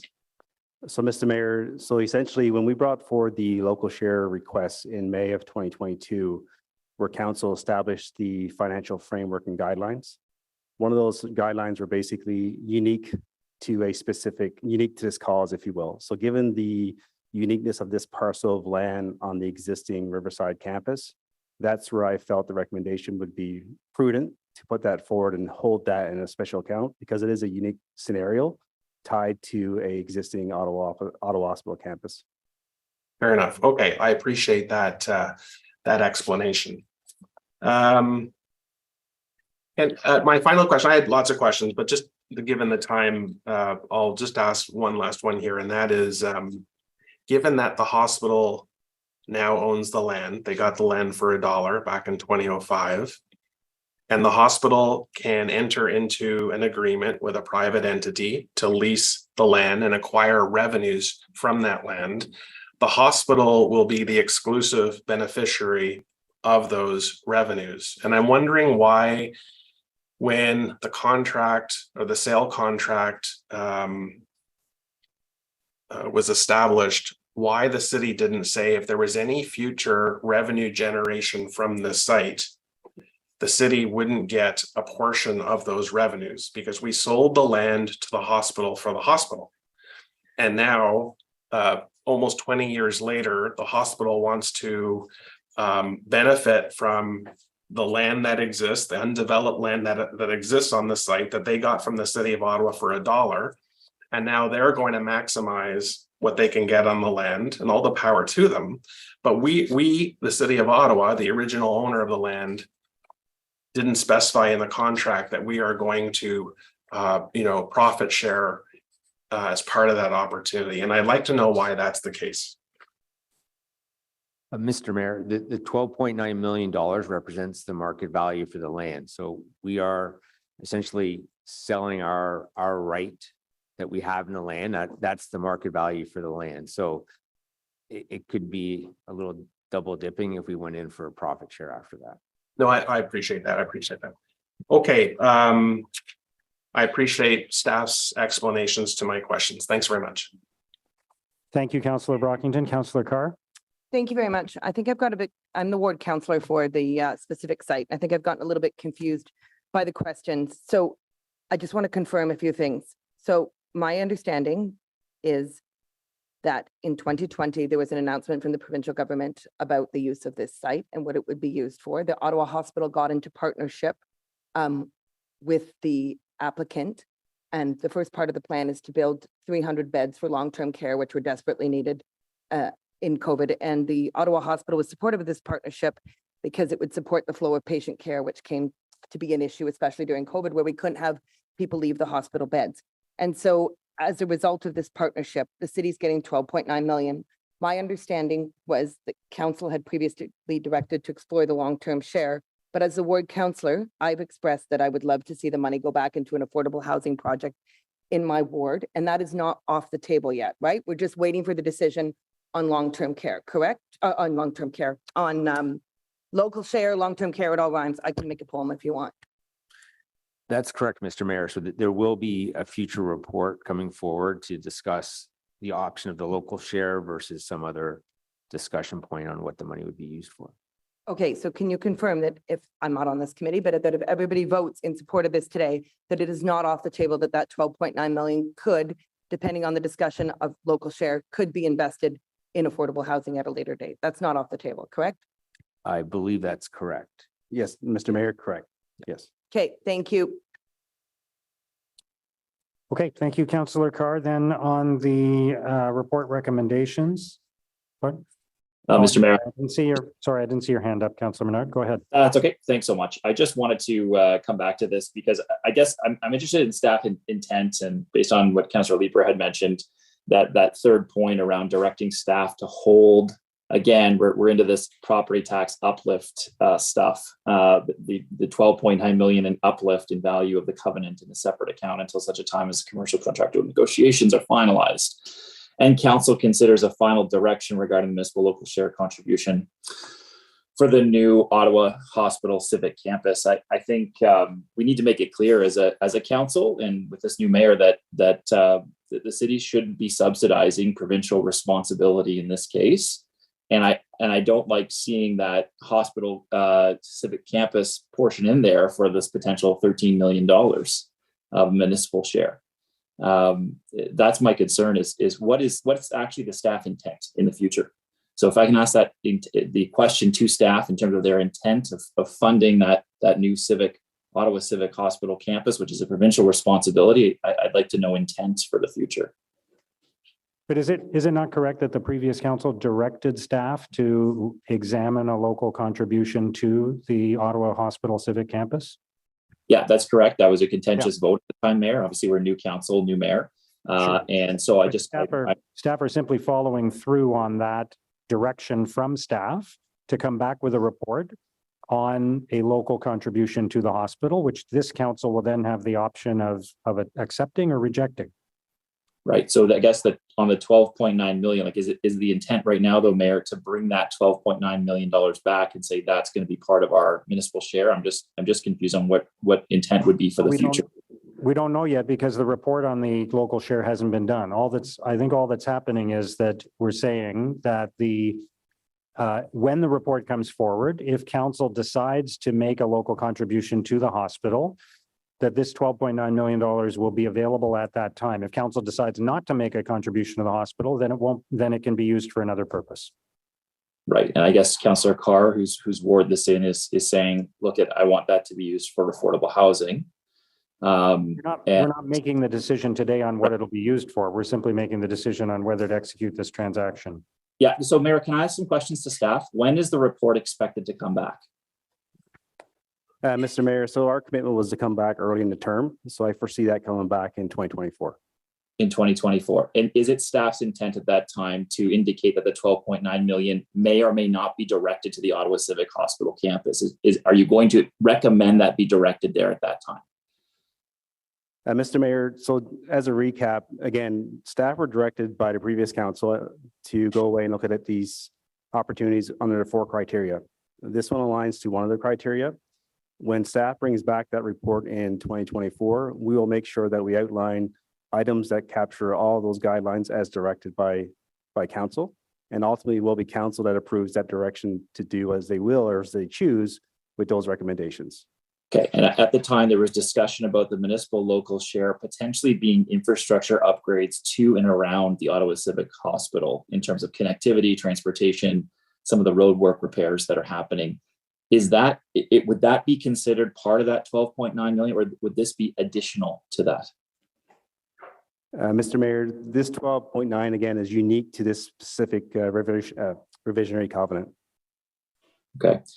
Well, I mean, I would have liked to see in the recommendations, Mayor, that they would come back with a report for how this could be used for things like affordable housing, things like the climate crisis, that sort of thing, the issues that we've been talking about in terms of our council priorities.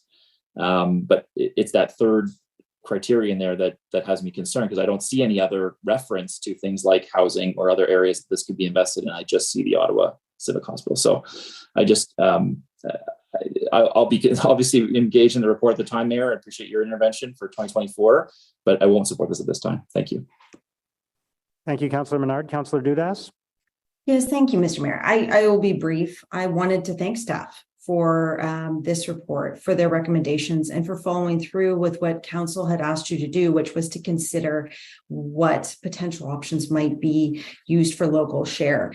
You know, I know we're not talking about that, but apparently we've gone down this road. We're talking about a very technical transaction here, and I'm prepared fully to support what is before us today. However, I do think that when the report comes back, as staff has indicated, with the various uses for this 12.9 million, I will be seriously considering whether we should be contributing towards the construction of a hospital in our city, in our growing city. So I'm happy to look at all the options. However, I do think that I wanted to just step in and say thank you to staff for following through with what we had asked you to do and to keeping that option on the table so we can at the time have a fulsome discussion with all of the facts in front of us when the report comes forward, where we will be discussing whether or not to contribute to the local share. So I will be supporting this report today, and I wanted to thank you for this conversation.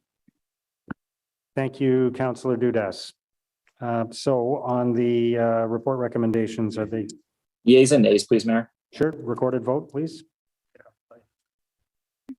Councillor Luloff. Yes. Councillor Dudas. Yes. Councillor Curry. Yes. Councillor Gower. Yes. Councillor Tierney. Yes. Councillor King. No. Councillor Leeper. No. Councillor Brockington. Yes, but dissent on item 3. Councillor Menard. No. Councillor DeRuse. Vice Chair Kitts. Yes. Mayor Sutcliffe. Yes. 8 yeas, 3 nays. Okay, motion is carried. Thank you. Let's move to item 7.3, the application by Trimworks Developments Limited for 1280 Trim Road. And I understand we have a delegation on that from Brent Harden.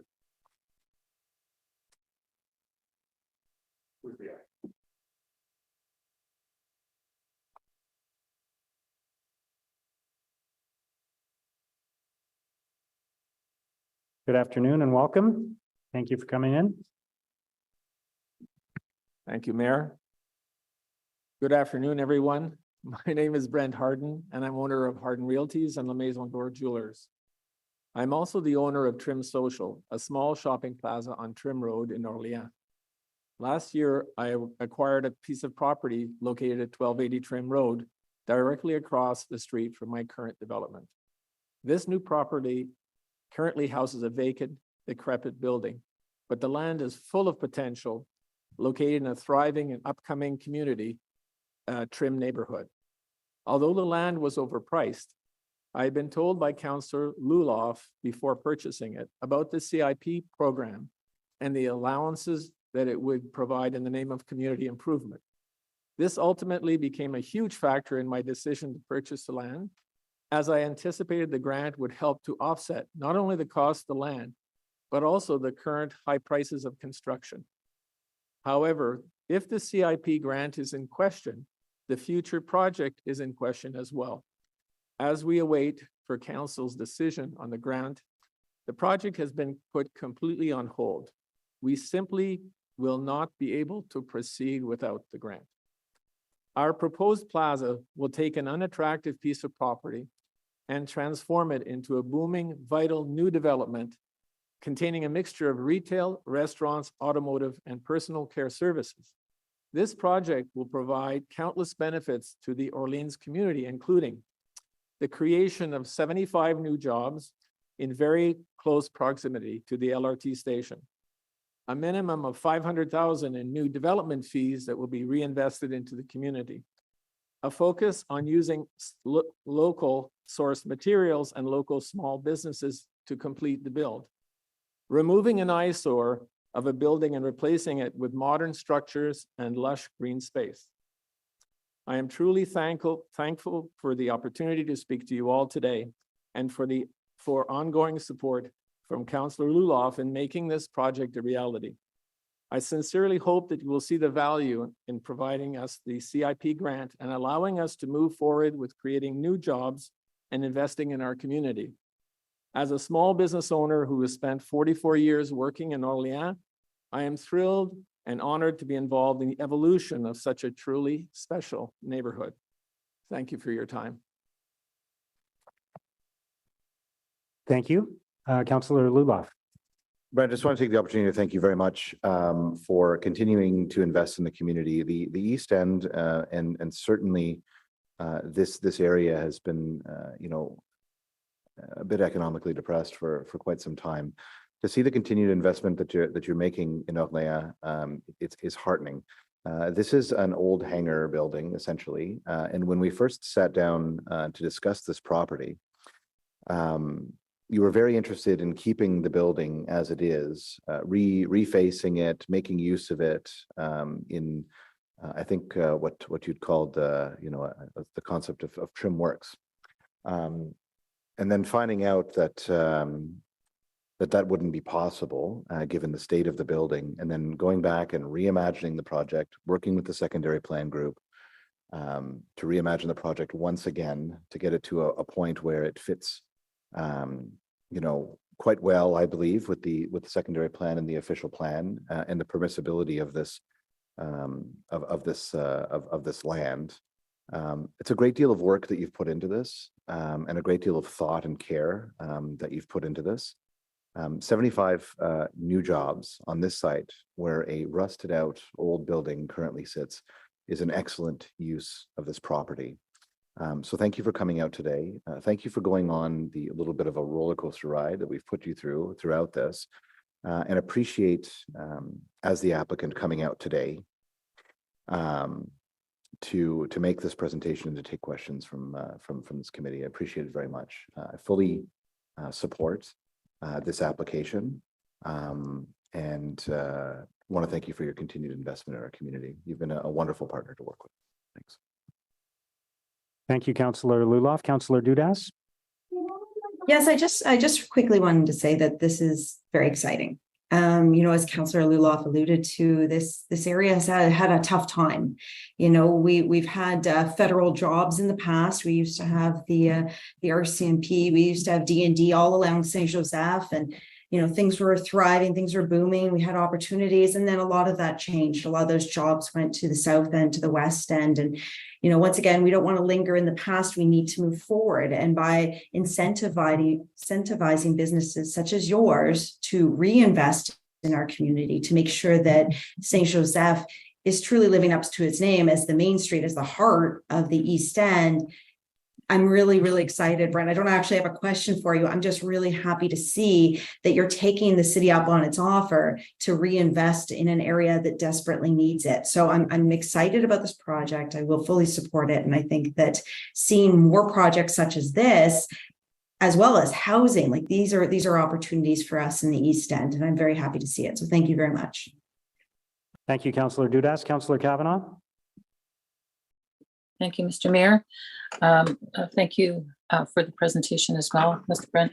I just want to get more detail of exactly what the 75 jobs are and how this works. Being as it's close to a station, How much investment is it for active transportation for walkability and cycling to this site? Because I just want to make sure we're not investing in something that is car oriented.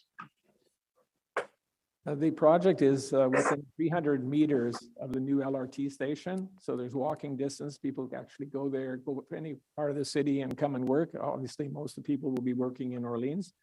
We have entered into letters of intent with over 5 different types of businesses who are very interested in coming out. So this is on the road to becoming a very successful project, except for this one stumbling block, which is the financing of the project, which is a large part of what will be needed. Thank you for your question. But what kind of businesses? What is this? Sorry. There'll be several restaurants opening up. We have a physiotherapist interested. We have a pharmacist, absolutely. We have a dentist coming out. And we have a large facility that is an automotive use. Pardon? What was the last one? I'm sorry. I didn't hear you. That is a focused on an automotive use. A focus on an automotive use. What's that mean? So I can't get into too much detail. Obviously, we have letters of intent that are based on confidentiality agreements, but yes, it'll be a form of a garage, which is absolutely allowed with the current zoning. And it will service cars in that corridor. Okay, thank you. Okay, thank you, Councillor Kavanaugh. Councillor Menard. Thanks very much, Mayor. I'm going to be dissenting on this. I know Councillor Ruloff had brought forward the report previously to be able to bring this forward, and I appreciate that and supported that at the time to have the discussion. I do think, though, this is the same kind of path we were heading down before with the review of CIPs and of brownfields, of course, which, you know, we're tens of millions of dollars coming out of that constantly with the city of Ottawa, where we're subsidizing this. It's not found money. It's not free money. It's taxpayer dollars, and we're subsidizing these private sector endeavors. So I guess just the question to the applicant is just, you know, if you feel like we should be doing this for almost all businesses, should everyone get a property tax grant, or is it just the ones where we think that it may or may not go forward? And I guess the corollary to that is this in such peril that this, you know, this municipal grant of over $1 million would make or break the project? I just can't believe that. And if that's the case, isn't this a little bit tenuous for you otherwise, right? I mean, if it's going to be make or break with about that amount of money, isn't this a tenuous venture to get into? Mr. Mayor, I don't think that's an appropriate question for somebody who's applied to a program that existed and still exists. Sorry, just could you clarify exactly what your question is, Councillor Menard? I'm not sure. Yeah, no, thanks, Mayor. And I'm not sure it's relevant for the applicant to comment on the program in general, but sure. Yeah, on his, I guess on his own application, Mayor, I think you're right. So in terms of your own application, is the project in such peril that this proceeds or doesn't proceed with a municipal grant? And if it doesn't proceed with the municipal grant, you're saying it can't happen without it. Then what are the economics for you in terms of a go forward, in terms of the success of this project or not? Councillor, that's actually one of the criteria for applying to this program, is that it has to be demonstrated that it's not economically feasible without it. Mm-hmm. Yeah, and I guess I'm asking the applicant that if it's not economically feasible about it, what are your chances of economic success in the future? The chances of economic sense, in a sense, are very, very good. We've thought this through very well. I've done other commercial projects, including the one across the road. The problems that we faced was the additional cost of the land because of the LRT on the corner. So there was a primary cost that we didn't think we would incur that has gone up in value. Our cost of the construction itself, and of course, the cost of financing. So no, this is a very viable project, but the difference is made with this grant. This will allow the banks to look at our project and say, hey, this makes sense. That's why we're here today. Thank you. Okay, no, I appreciate that. I wish you all the success in the world as I do with all businesses in Ottawa. And I want them to succeed. I just think I have a problem with subsidizing it with municipal taxpayer dollars at the end of the day. And that's what this is. And that's why we've got a review of these programs. So I'm looking forward to that review coming out and hopefully changing the nature of how we go about this, because literally we're tens of millions, actually over $100 million of subsidies for these types of things in the last decade in Ottawa. And I think that that money could go to better use. I appreciate you being here, and I wish you all the best in the world and success in the world, just not with the property taxpayers' dollars in this way. So I'll be dissenting, Mayor. Thank you. Thank you, Councillor Menard. Okay, Mr. Harden, thank you very much for your delegation. Does anyone else just want to speak to this before we vote on it? I'll just state for the record, as Councillor Luloff knows, that I do support economic development. I support economic development in Orleans, but on principle, I will be voting against this proposal because I promised to review the CIP program, and I'll be voting against any CIPs that come forward until the review of the program comes forward and we decide as a council what CIPs will be supporting going forward. So I guess we'll need a recorded vote on this, please. Counselor Luloff. Yes. Counselor Dudas. Yes. Counselor Curry. Yes. Counselor Gower. Yes. Counselor Tierney. Yes. Counselor King. Yes. Counselor Leeper. Yes. Counselor Brockington. Yes. Counselor Menard. No. Counselor Giroux. Yes. Vice Chair Kitts. Yes. Mayor Sutcliffe. No. 10 yeas, 2 nays. Okay. Thank you. The motion is carried. And now I will ask for Vice Chair Kitts to move that we go in camera, please. Be it resolved that the Finance and Corporate Services Committee resolve in camera pursuant to subsection 13(1)A of the procedure bylaw, as the subject matter relates to the security of the property of the city, to receive a presentation on cybersecurity and the external threat landscape, which is confidential and will not be reported out. Thank you. Is the motion carried? Carried. Okay, we will now move in camera.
Test 1, 2 for live stream. Test 1, 2.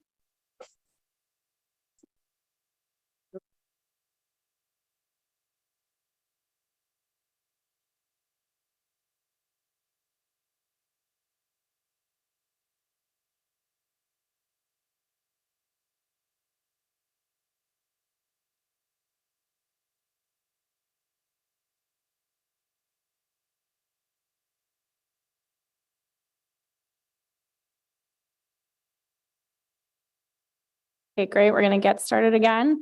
For the benefit of those joining us online, the Finance and Corporate Services Committee just met in camera in order to receive a verbal update on technology security. These matters will not be reported out as they relate to subsection 13(1)A of the procedure bylaw, being the security of the property of the city, and will not be reported out.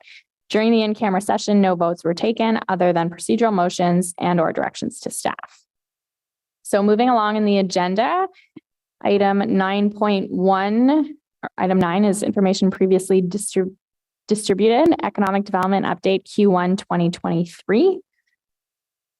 Item 10, we have no notices of motion that I'm aware of.